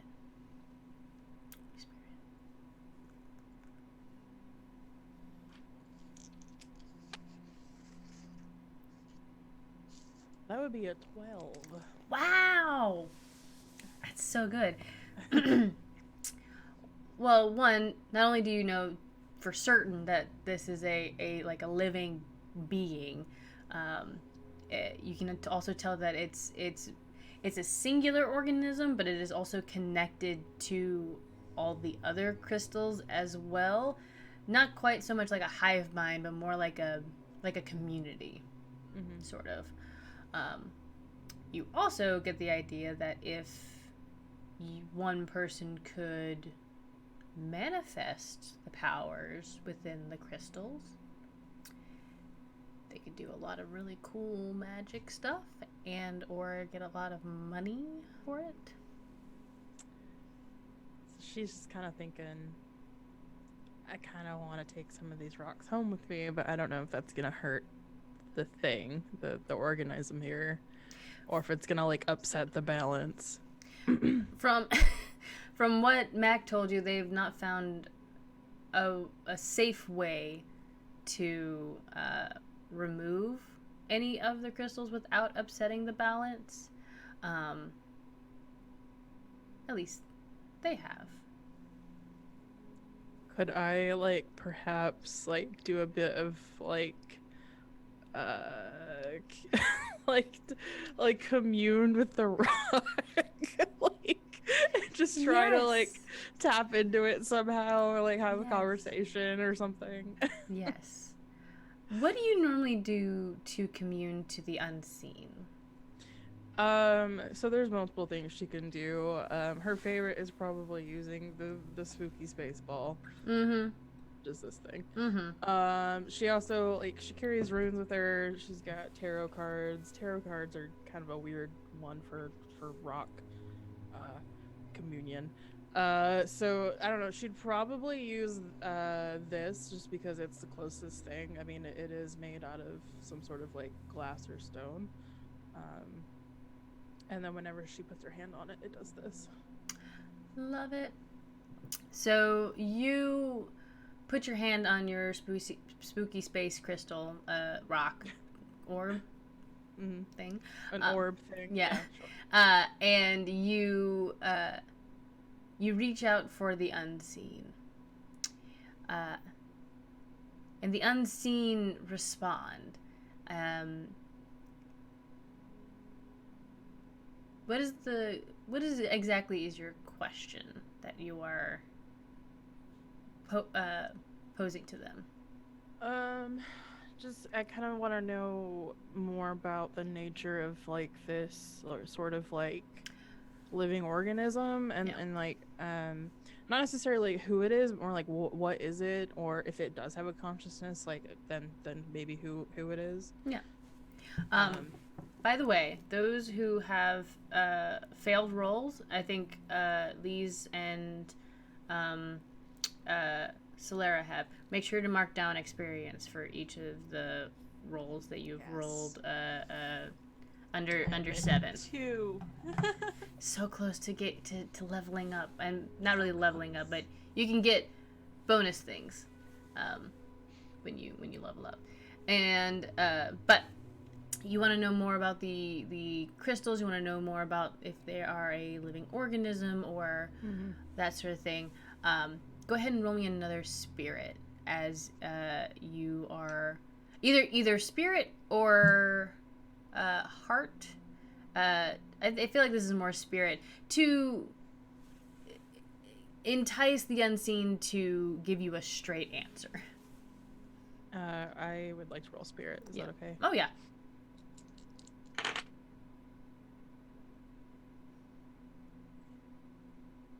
Uh, 10.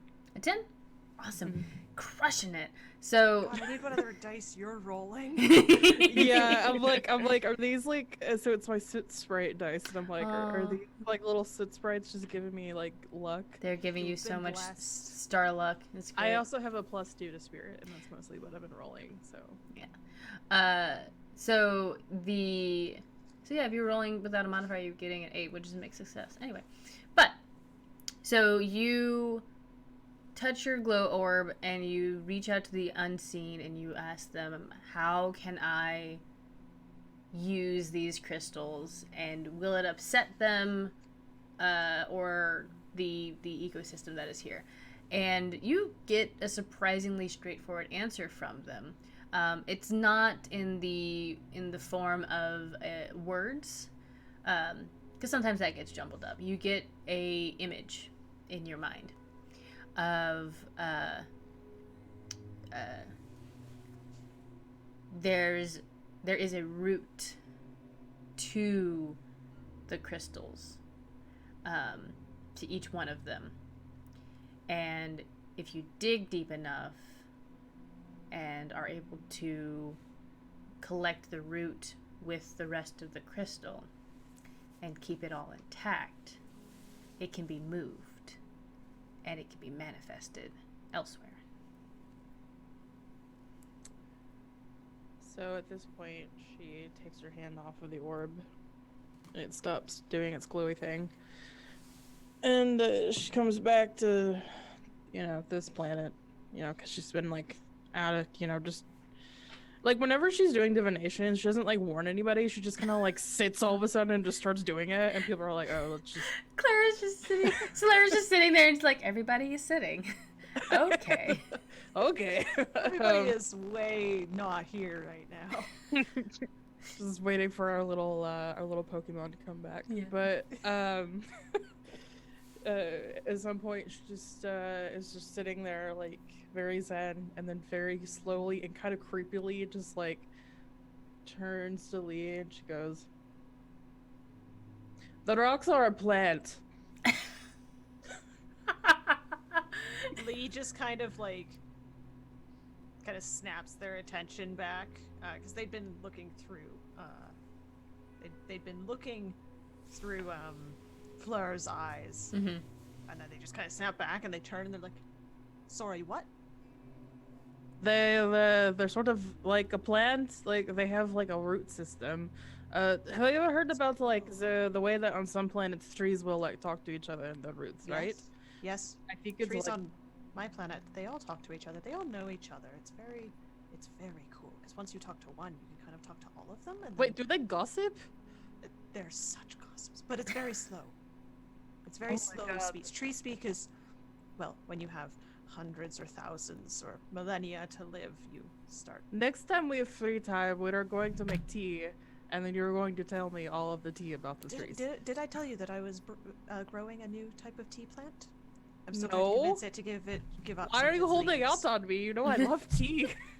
Because, well, I don't like to prune them if they don't want to give up their leaves. So I'm still working on making friends with this one. It's still quite young. And so they just banter back and forth for a while, I suppose. So Liz, the last thing you saw before snapping back was Floor getting further down into the cavern, and that sound becoming louder and louder and louder as it went down the larger cavern, and it definitely started to sound like a what we hear, and honestly, you probably heard it in the future as well. Sounds like a jackhammer. Futuristic jackhammer. Futuristic jackhammer. Solera, what are you doing during all the this talk of tea and roots and gossip? Hilera is slightly annoyed and kind of wants to get on with it. Like, just wants to know where the noise is coming from and wants to see what is making the noise. So, and you did... Oh, I'm sorry. Continue. No, she looks towards where Lee sent Fleur in to see if it's possible for her to just kind of carefully jump in there and see what she can see. Well, it's a pathway, so you don't have to do anything terrifying. But but you can just begin walking in that direction. Do you begin walking in that direction, leaving your companions? Yes. While they argue about tree tea. Yes. I love it. I love it. Yeah, no, I'm not even gonna make you roll. You just do that. You just begin walking. Because you have a mission and you are going to complete it. I love it. So yes. So she's walking and can sort of see Fleur in the distance. Mm-hmm. He glows, so. Nice. Everything in here glows. It's great. Kind of not getting too close because she doesn't want to. So if she makes a noise and Fleur turns around, then Lee can see what I'm doing. Mm-hmm. Right? Technically, because you can see through his eyes. Well, if I am Lee is currently discussing the intricacies of raising young tea plants so that they will give good tea. So Lee is not paying attention. Okay. Yeah. So Solera's walking through and just kind of observing everything and looking in every direction to see and can hear the sound getting louder. Yes, you can. But I'm now going to have you roll me wit. Roll me wit. As you get closer to the sound, and you look into the cavern. And A 10. Rushing it.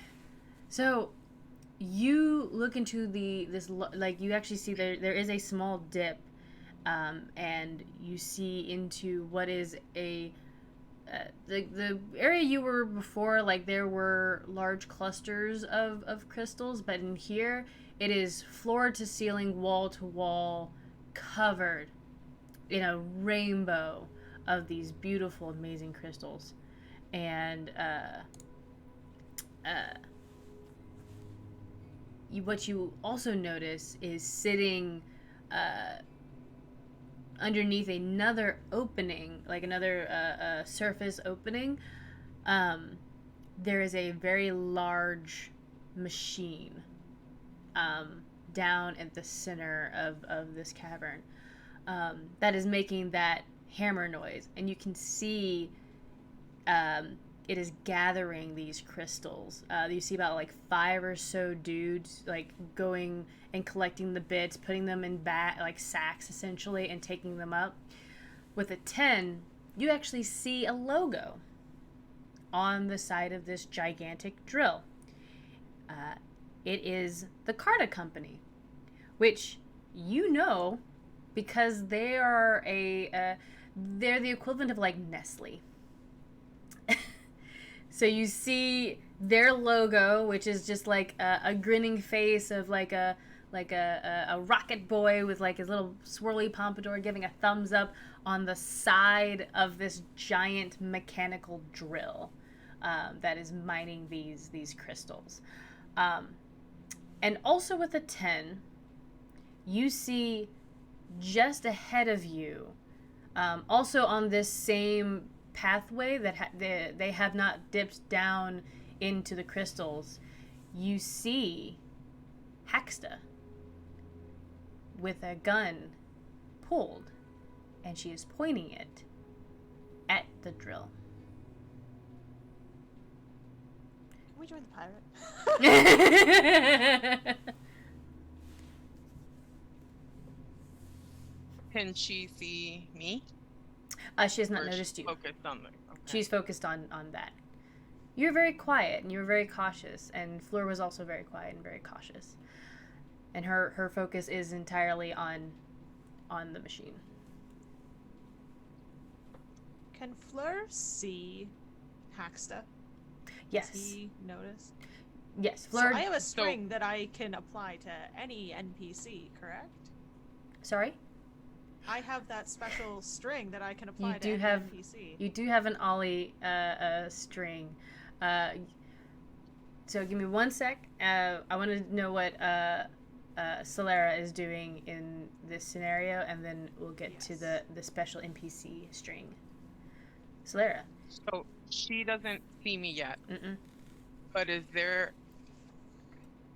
am I out in the open, or am I hiding behind something where, like, even if she turned, maybe she doesn't see me? Let's go. Let's roll for this then. Let's roll me a grace check. Let's see if you are able to hide behind quickly enough and quietly enough that Haxta does not notice you.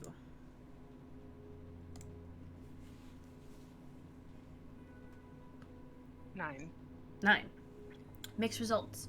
So, you are able to duck behind the crystal and are able to not be spotted by her. But she does hear a noise. And she does turn. She doesn't see you. She sees Fleur. And she says, she just kind of looks at the little fennec box and she's just like, and you watch her point the gun almost like, I don't want to have to do this, but No. she turns and she points the gun at Fleur. And you can see this, Solera. As you see her do this, Lee, do you go back into Fleur's sight and ears? Yes, because I imagine Fleur would have let Lee know that he had found Haxta. Yep. And so now Fleur is just sitting there kind of like big eyes, and then they go like purple, the color of Lee's eyes. And can I use that string to like sway her to silence? Just through sheer cuteness? To sway Haxta to not kill Fleur. Yes, you are going to roll heart with your roll plus this extra string that'll give you a +1 to the roll.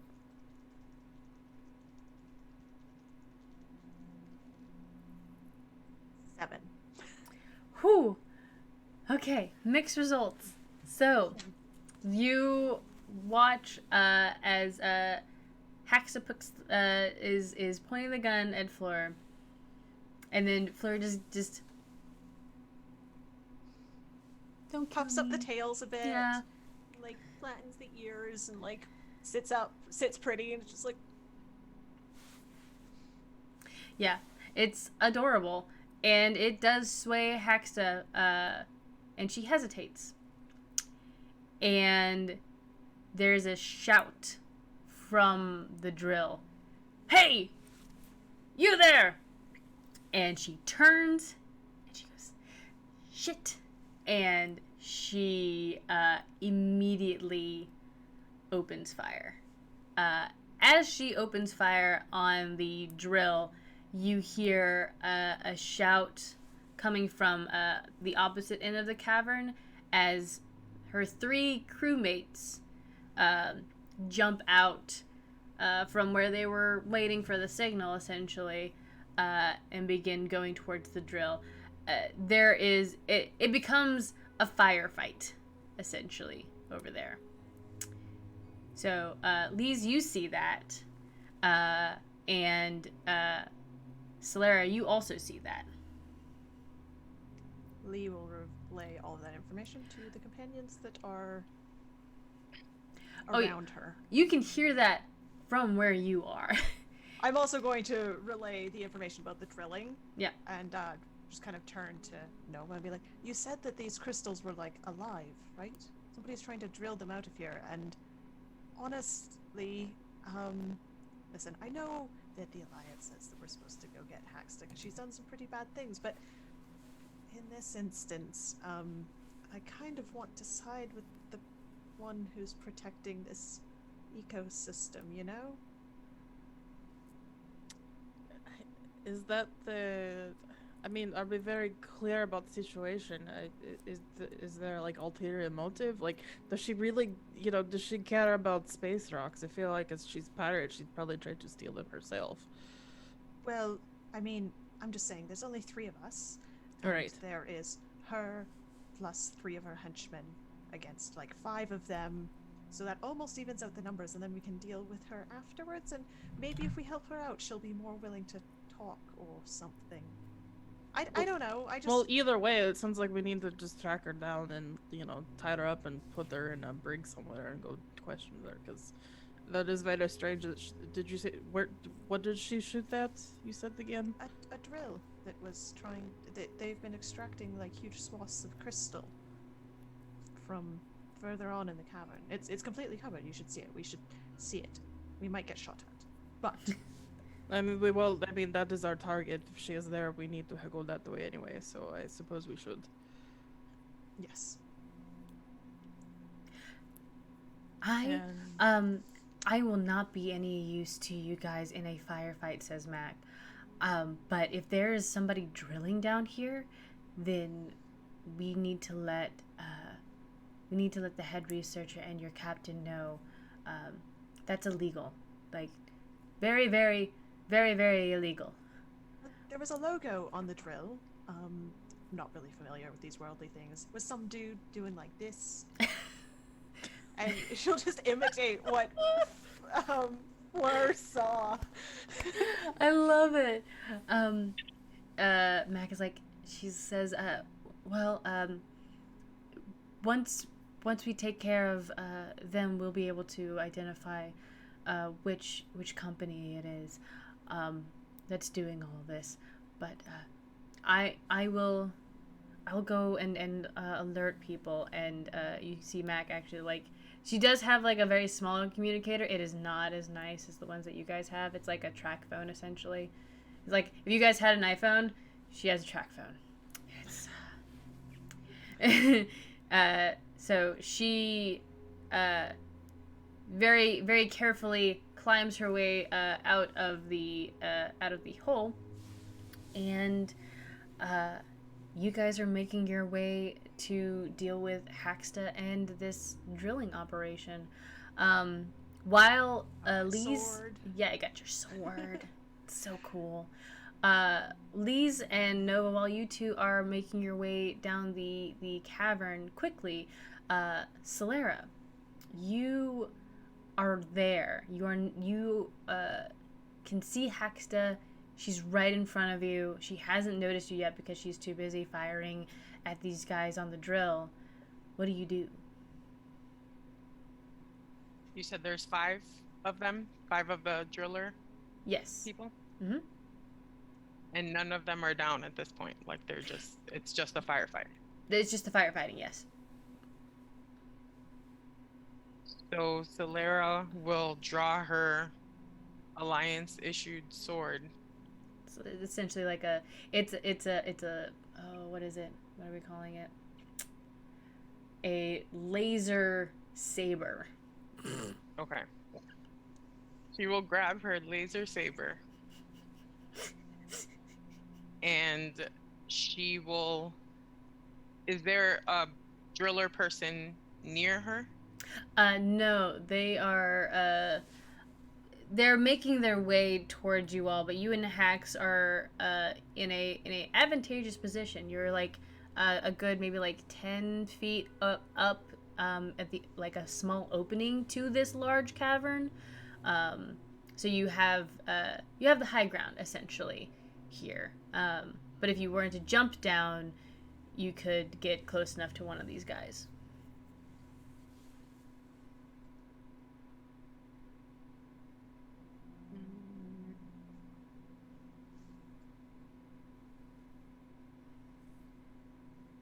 Can I talk to Hexa? Like, You if I say something to can. her, she can. Okay. Yeah. So Solera will draw her laser saber and walk up next to her or behind her and kind of whisper to her, could you use some help?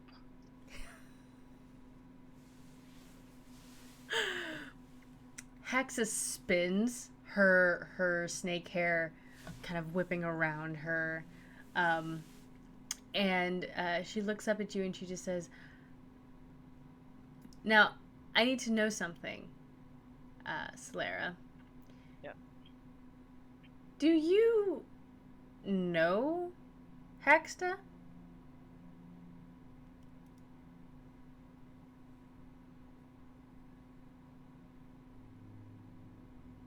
Um,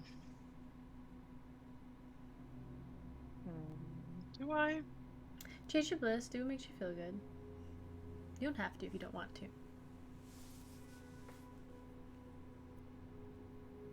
I do. I do. Great. Wonderful. Haxta turns around and she goes, Solera, what are you doing here? And, oh shit, you're with the Alliance. Look, can't talk right now. Illegal people. I know you guys are after me. I get it. Totally understand. But I'm busy. So we'll have to talk later. At this point, it looks like she's about to run away. What would you like to do to stop her? As she's talking and trying to kind of talk me away. Yeah. I will hold my hand up to her mouth to kind of shut her up. And I'll wrap one hand around her waist so that she has a gun, right? So Yeah. the hand with the gun Mm-hmm. is kind of draped over Mm-hmm. mine. Mm-hmm. And I'll repeat what I said to her, and I'll just say, would you like some help? I love this. I'm will you please this is a yes. Roll me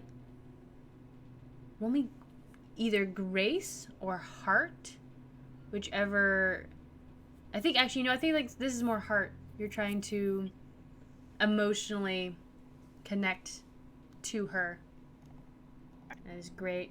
I love it.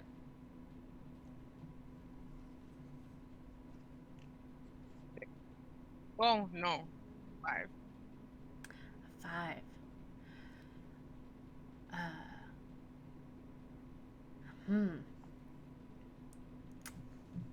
So, you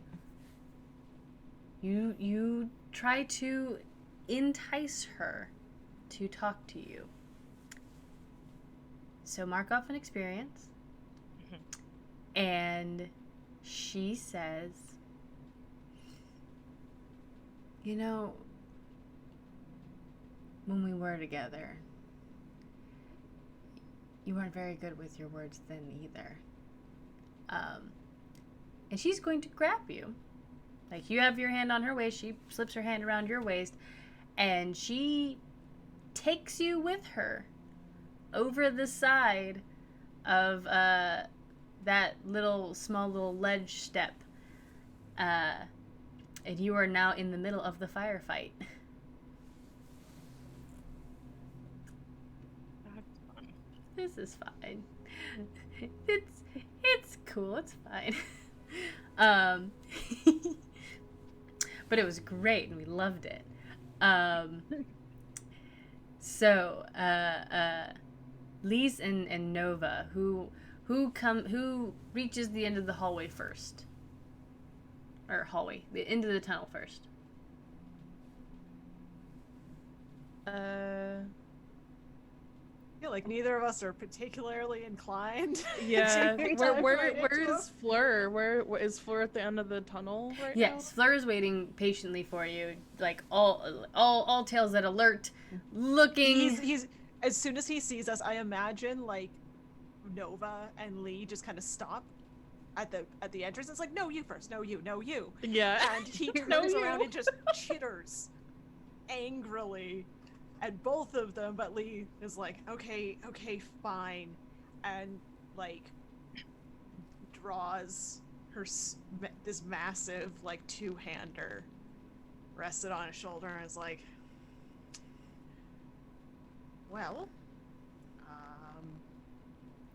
pirate first or evil corporation? Personally, I vote evil corporation. Maybe the pirate will die in the firefight. I'm with the pirate.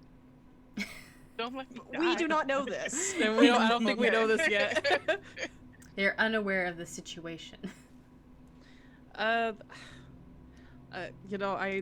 with you on this. I understand, but at the end of the day, I mean, we went to academy for a reason, and Captain said to go get the pirate. So, if we're But we can't coming get here, the pirate if we're dead, and there's a lot of bullets, phaser beams, blaster things flying around down there. I don't think it's going to be easy to make an arrest in the middle of that chaos. all right, how do you think that the other crones or whatever, will they go down easily? Like, what did we see them?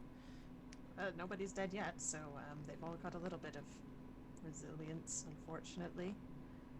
There is something I could try, but I don't think I'm going to be very... I don't know. I mean, these crystals are alive, and they're kind of like plants, so I might be able to do something with them.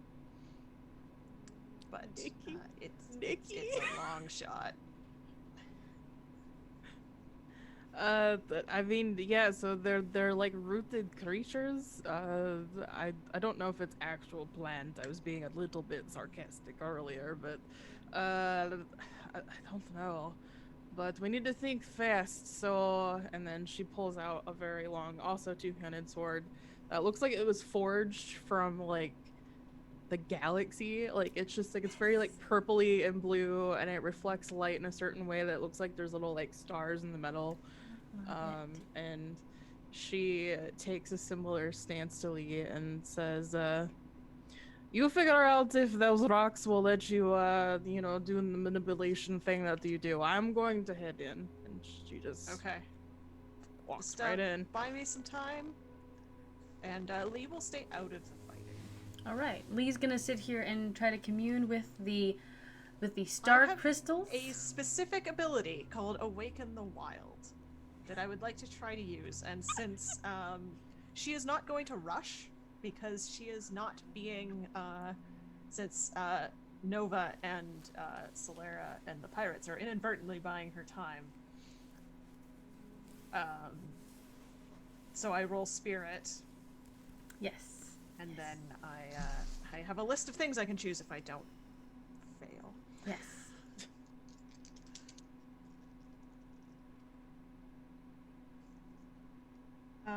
That is a 10. Oh, yeah. Yay! You Finally. did it! You Yay! did it! I'm so proud. So I choose one. So I can either cleanse it of hurt, corruption, or sickness. I can alter its behavior, ecosystem, atmosphere to one I choose. Or I can make it dangerous to a certain person or creature or type of person or creature. And I would like to make all of these crystals and this environment dangerous to the people who are drilling into it. That sounds perfect. Let me make sure. Okay. Okay, perfect. Yeah, nothing bad comes of that. You get to just do that. Yeah. Love it. So yeah, you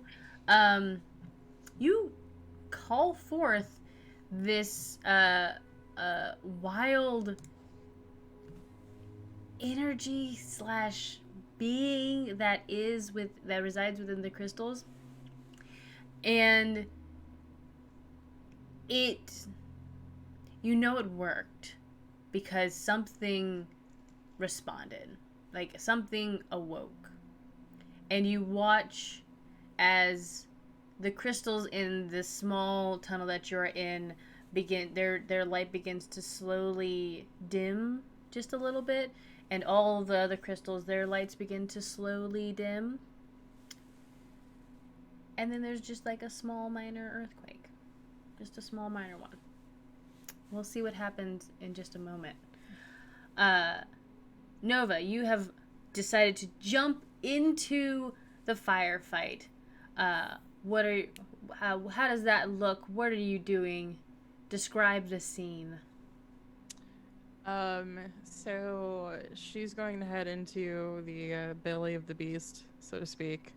And so there's kind of like an active firefight happening around this drill thing. Is that what's happening? Yes.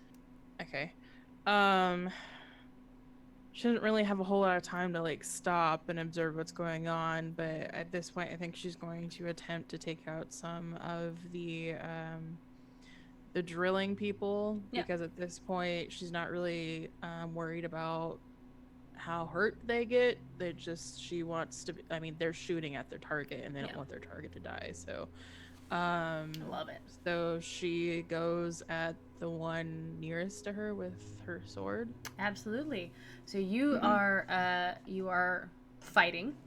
So you are going to roll me daring or grace. Okay.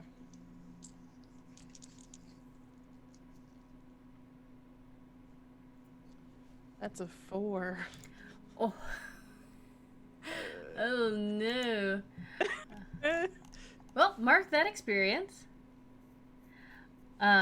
So what happens is you rush into combat, and you're honestly, you jumped into it kind of like not really certain which side you wanted to take. Not because you like don't want them to drill, but you're like, we have a job to do.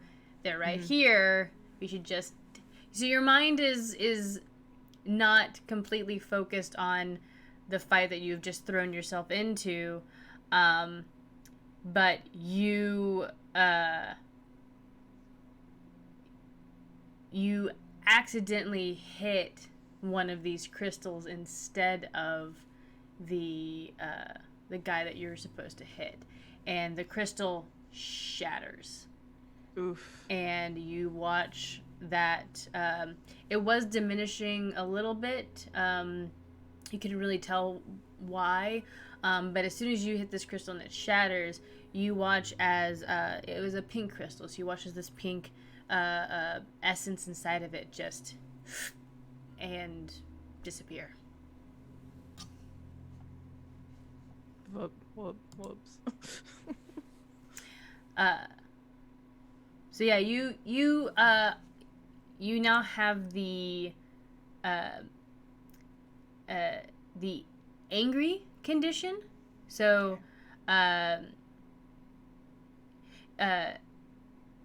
so it's like you sever a condition, and this will be something that kind of follows you.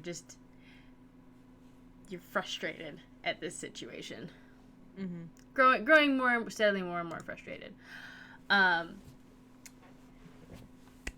now we're back onto Solera. Excuse me. Wow. You've been dragged into the firefight by Hexta, who the two of you seem to have had a previous relationship. She Thankfully, you don't take any damage or hurt yourself as you fall down into this crystal cavern. But she does kind of pull away from your grip, and she says,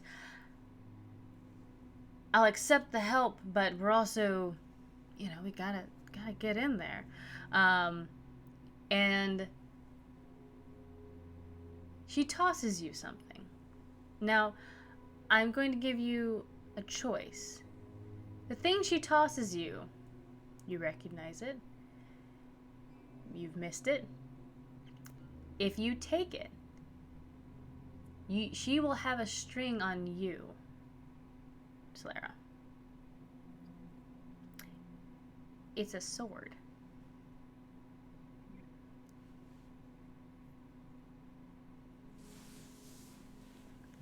What do you do?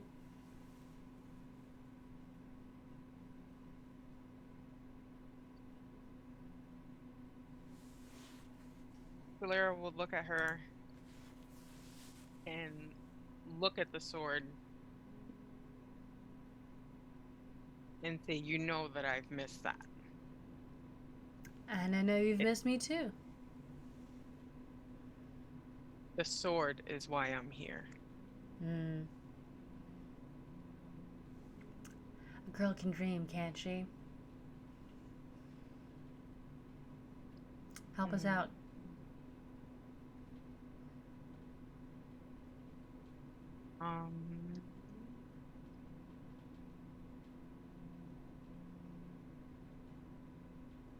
I'll take my sword and I'll let her have a string from me. So you pick up your sword. What does your sword look like? Obviously, the Galactic Alliance Academy issued whatever I called it, saber.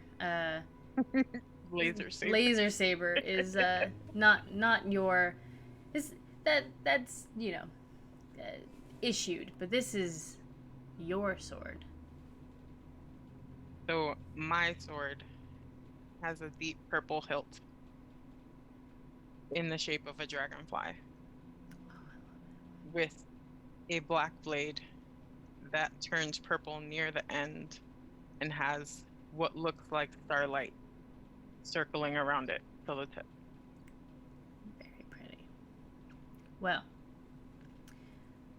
Slara, you have your sword. What do you do?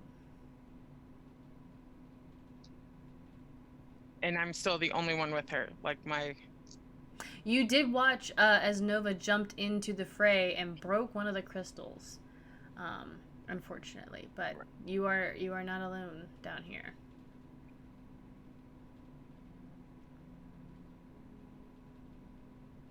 I will help Hexa. You'll help Hexta? Yeah. Excellent. Fight the drillers. Cool. She is running towards the drillers. She has her blaster out, but you can see that she is pulling out her own sword, a very pirate-esque cutlass, gold steel hilt, with a like a bluish tinted blade that comes out, and it makes just the cleanest cut through the air, as she just jumps right into the combat, and you are following her in. Yes. All right. So as you do that, Liz, you've been waiting. Not Liz, Lee. You've been waiting for something to happen. Something is awakening. It's just taking a while. And you watch as near the drill, there was a hole that it had been making as it was drilling out these large pieces of crystal. You just watch and you see it looks like a vine, but it glows this pastel rainbow color as it slowly creeps out of the hole towards the drill. The drill is still going, so you watch as the first couple of vines get twisted up and mangled into the drill, but then you watch as more grow over that, and it begins to climb, and it begins to slowly engulf this drilling mechanism that has been set here. It's slow, but it is steady, and it is moving. Excellent. It's pretty cool. Leah's just there like, oh, that is neat. And she will whisper a thanks to the crystals around her. Beckons to Fleur, who will jump up, claws into this leather patch that's on her shoulder to hold on. And she hefts her sword and will jump into the fray. Yay! Jumping into the fray. All of you are fighting. It's great. All right, back to Nova. You still have this guy in front of you who has put his laser away. Like, trying to shoot you at this distance is difficult.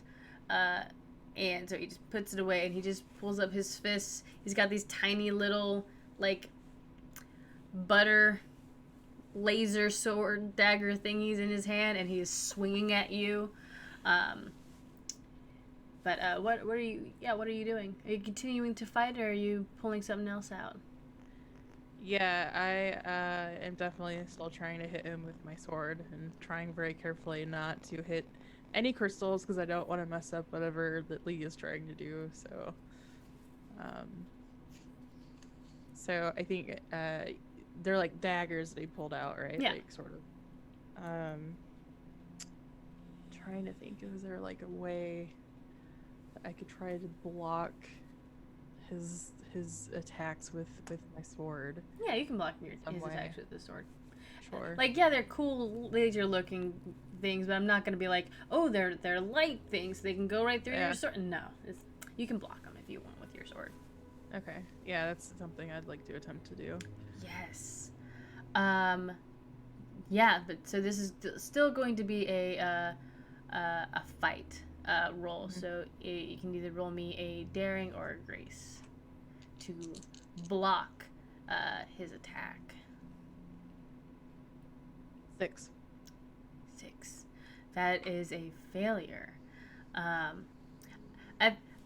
feel like I should have mentioned this before, but sorry.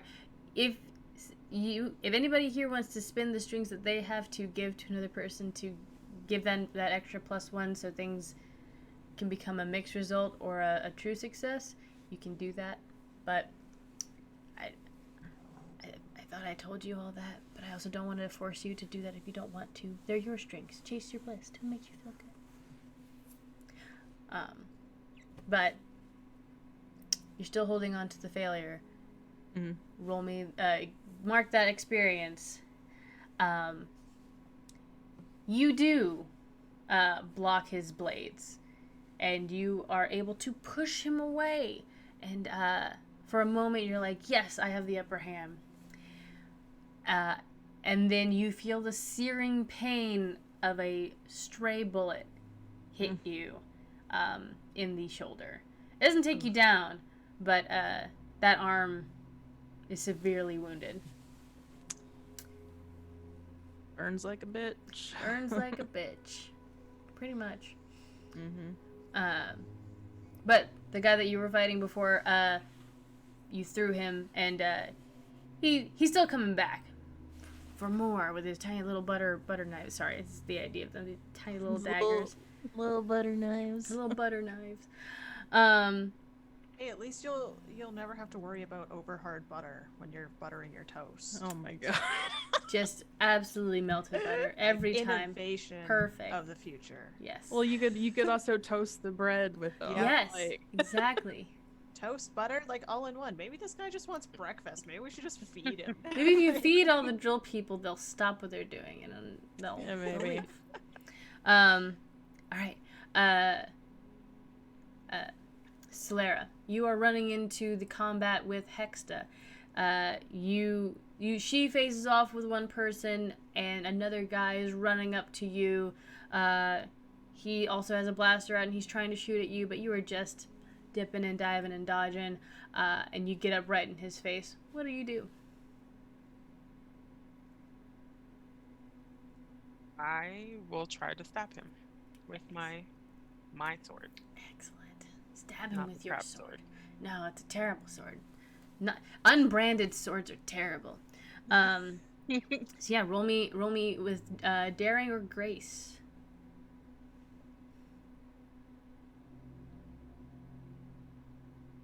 8. 8. Excellent. So yeah, you are able to stab this guy, and thankfully you don't stab him to death, but you do incapacitate him as he slumps to the ground, cowarding, and you are now standing over him. You watch as Haxa is being pushed back by the person that she is fighting, and it's not having a hard time, but she could use some help. Solera will run over to try to help. Excellent. To keep her safe. So now we're back up to Lee. You've jumped into the combat. You've watched as your two companions knock people down, but you do see that Nova gets hit with one bolt. And you watch as Solera takes one guy down. There's about 3 more. The pirates are kind of staying back, seeing the thing growing out of the ground, taking over the drill. They don't want to get close to that. And neither do the drill people. They're like, the fuck is that? So what are you doing? Taking its revenge. Nature taking over. Lee will go and stand kind of like back to back with Nova. Mm-hmm. Make sure that nothing. And she is going to try to fight, but do it just by like less so looking to inflict harm, as angry as she is at these people. Mm-hmm. More so looking to intimidate them away. Okay. Or distract them enough that one of her more like martially skilled allies can take them down. Okay. So for this one, you can either roll me daring to strike fear into them, or wit to essentially like almost corral them into a different area. Okay, well, I have a 0 to wit and a -1 to daring, so I guess we're rolling wit. And she's just going to try to swing her sword in a way, and it has like these grooves and holes carved along it, so that when she swings it, it sounds like either a whistle or a roar of like some wild animal. I love it. And she is going to try to use that to fool them. Yeah. No, that is a 4. But hey, I'm at 3 XP, so there is excellent. So that means you could probably gain another move. Yes. Or what else happens when you gain another move, take a move from any playbook, add 1 to a stat. We're gonna take another move. Excellent. Love it. So you swing your giant greatsword, and it does make this loud whistle sound.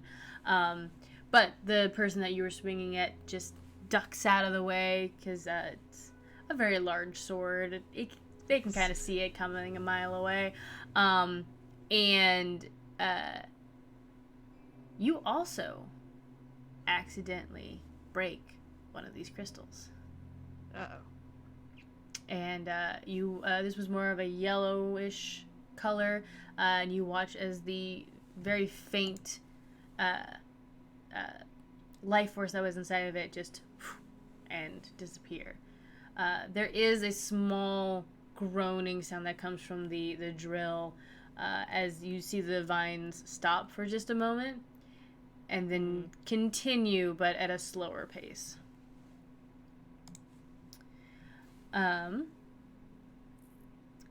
So as you all are fighting these, as you're fighting the drill and these men, the pirates are slowly being pushed back.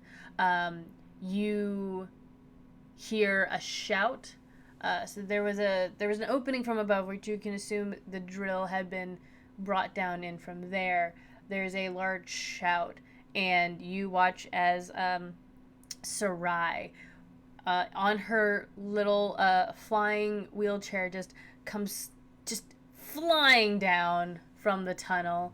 You watch as several other engineers throw ropes over the side, and they come sliding down, and they help incapacitate the rest of these drillers. The vines eventually do break the drill off of the machine, and it just gets dragged down into the ground.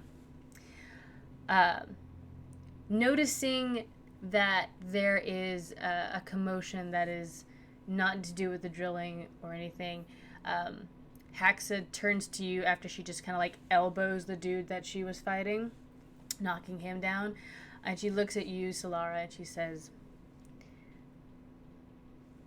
I have to go. I know you guys probably want to arrest us, but there's more things going on here than I think you guys realize. I might be bad, but I'm not the bad guy. You said you wanted to talk. If you take me in, we can't have that talk later. Oop, you were muted. Sorry. It's okay. How can I find you? I'll find you. You said that the last time. I wasn't looking for you last time.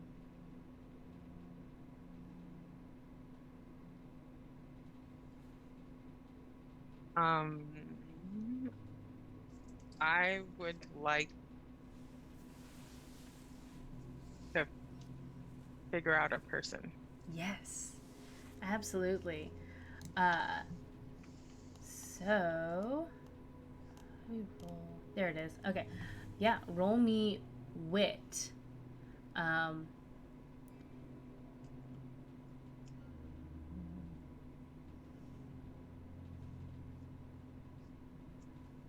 5. No. 6. 6 So, is not good. Yeah. 6 is still a failure. If anybody would like to give Solara a string to bump it up to a mixed result. Yeah. Or, well, you got to it first. I mean, yeah,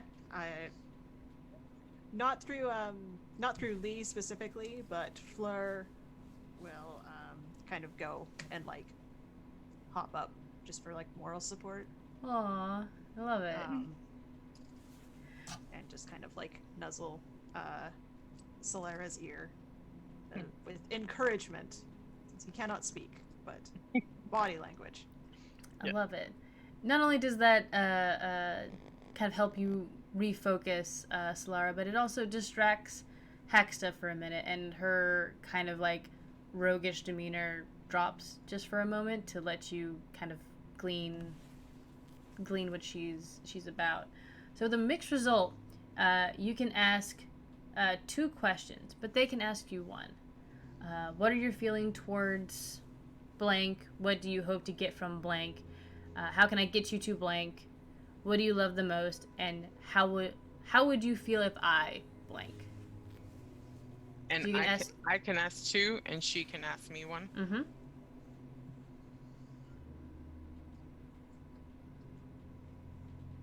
So my first question would be, how could I get you to quickly tell me who's responsible for this? And kind of just point to the drillers. I mean, you see the company logo on the drill, but they're not the only one doing heinous things to planets, people, quadrants.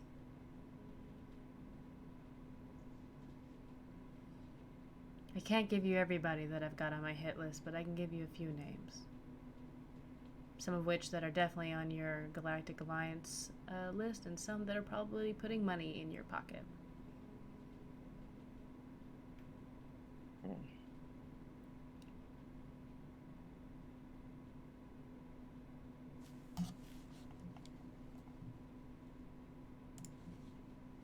How could I get you to stay?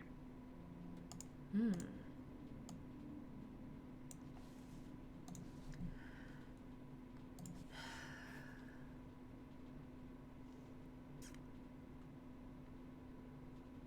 Answer me this, and I'll give you my answer. I know we parted on not so good terms last time, and this wasn't really a good reunion, but what do you hope to get from a relationship with me?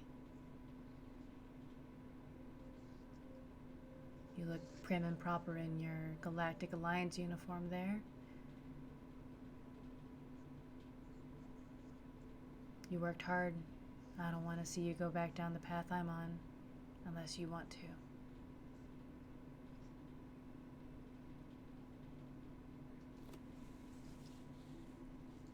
Clara will walk toward Axa slowly. And when she is almost touching face to face, she will look at her and say, answers.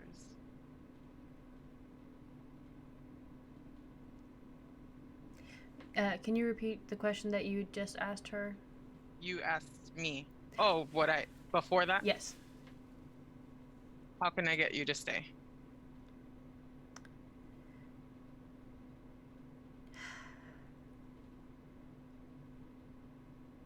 Unless you can get your captain to not arrest me and I see jail time before what I have to do is complete, I don't think I'm staying today. But here. And she takes your little Bluetooth out of your ear and she attaches what can only be described as like an extra like stem stick to it, and she says,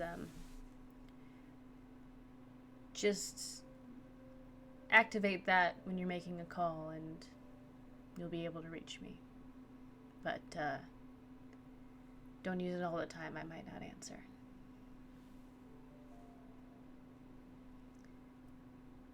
Sounds like business as usual then. You can always mix business with pleasure. Hasn't stopped you before. She gives you a very quick kiss on the cheek and then runs off with the rest of her pirates. And they get away. But you all have successfully stopped an illegal crystal mining operation that will, at some point, potentially fall into what will be the larger story if you, the audience out there, really enjoyed this episode of Thirsty Sword Lesbians.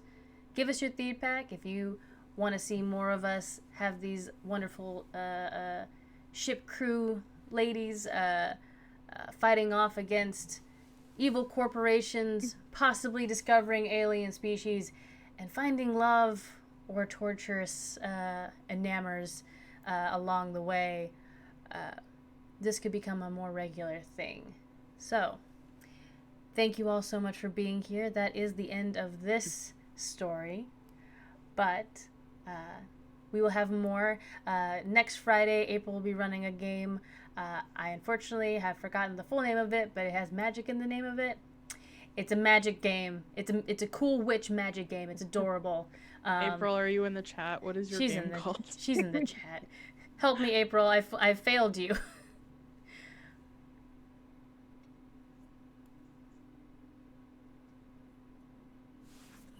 She does want more, though. Yeah, of course she wants more. But it's April. She always wants more. Same. But also, I want more.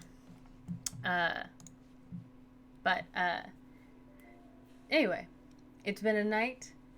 Some of us have to go to bed. Some of us have more crazy mundane magic. Thank you. More information about that will be coming up next week. We're really excited for you guys to see that. But that was us tonight. going back around the table, introduce yourself, any projects that you want people to check out, where they can find you, all that good stuff, starting with Autumn. Hi there. I am Autumn. I have been playing Lee and their little companion Fleur tonight. You can find me on the Bird app at Autumn V Graves. You can find everything I'm working on. Well, you will be able to find everything I'm working on once I update it at my website, autumngraves.com. I don't have too much like public in the works right now, though I am going to be playing a disaster monk lock on season 2 of the podcast Chords of Fate with Lee and Liz and Gnome, and that is going to be coming out soon. We're going to start releasing episodes, so now is the perfect time to catch up on season 1. And other than that, I am a writer. Sometimes I write indie TTRPGs. You can find my stuff on Itch.io. All of those links are on website, Twitter, all of that sort of thing. And maybe you'll see me on some more streams. I don't know. Always open to play with fun folks. We love fun people here. It's been great. And Bree? So you can find me on the Twitters at NerdetDesigns. Also the same for my website. It's nerdetdesigns.com. I am getting ready to relaunch my portfolio hopefully next week, and you'll get to see more information about the Sladies logo and how that all came together, if that's something you're interested in. I do graphic design. I do a lot of role-playing, a lot of video games. If you like tweets about cats, please follow me on Twitter because I have a lot of cat photos. And I don't know if you guys caught, but I got my pen back from my cat. Yay! She was very determined the past 20 minutes that mommy was going to stop playing tabletop and you're going to play with me now. So play with me now. But yeah, I can play with her now. She's on the floor waiting. So but yeah, that is me. Oh, and I'm also in Atlanta as well. So repping the now blue state. We're so blue. We're so blue. So blue. I'm not gonna sing the song. Twice. Also in the runoff. Proud of us. Mm-hmm. And finally, last but certainly not least, Peya. Did I get it right that time? Yeah. Thank God. I'm so sorry. No, you're fine. So I'm Peya. I'm Strixier on Twitter, and I had so much fun. Yay. And all I really do is post like food pictures and stuff. So if you want to talk food, that would be with me. Strix is also a familiar name that comes up in our chat a lot on Sladies. So I've been Nikki. I've been your GM tonight. Again, I'm here on Sladies constantly. You can also find me at Craftic Studios every other Tuesday. There's another secret thing that's coming up soon that I can't give details about because it's secret. But if you want to find out more about any of the things that I do, follow me on the Twitters at TheWigDM, or follow us on our Discord. There's links in the chat for the Discord and the Twitter and all that good stuff. And we will see you guys next Friday for April's Mundane Magic game, which will be amazing. Thank you all so much, and you have a wonderful Friday night. Bye. Bye. Bye.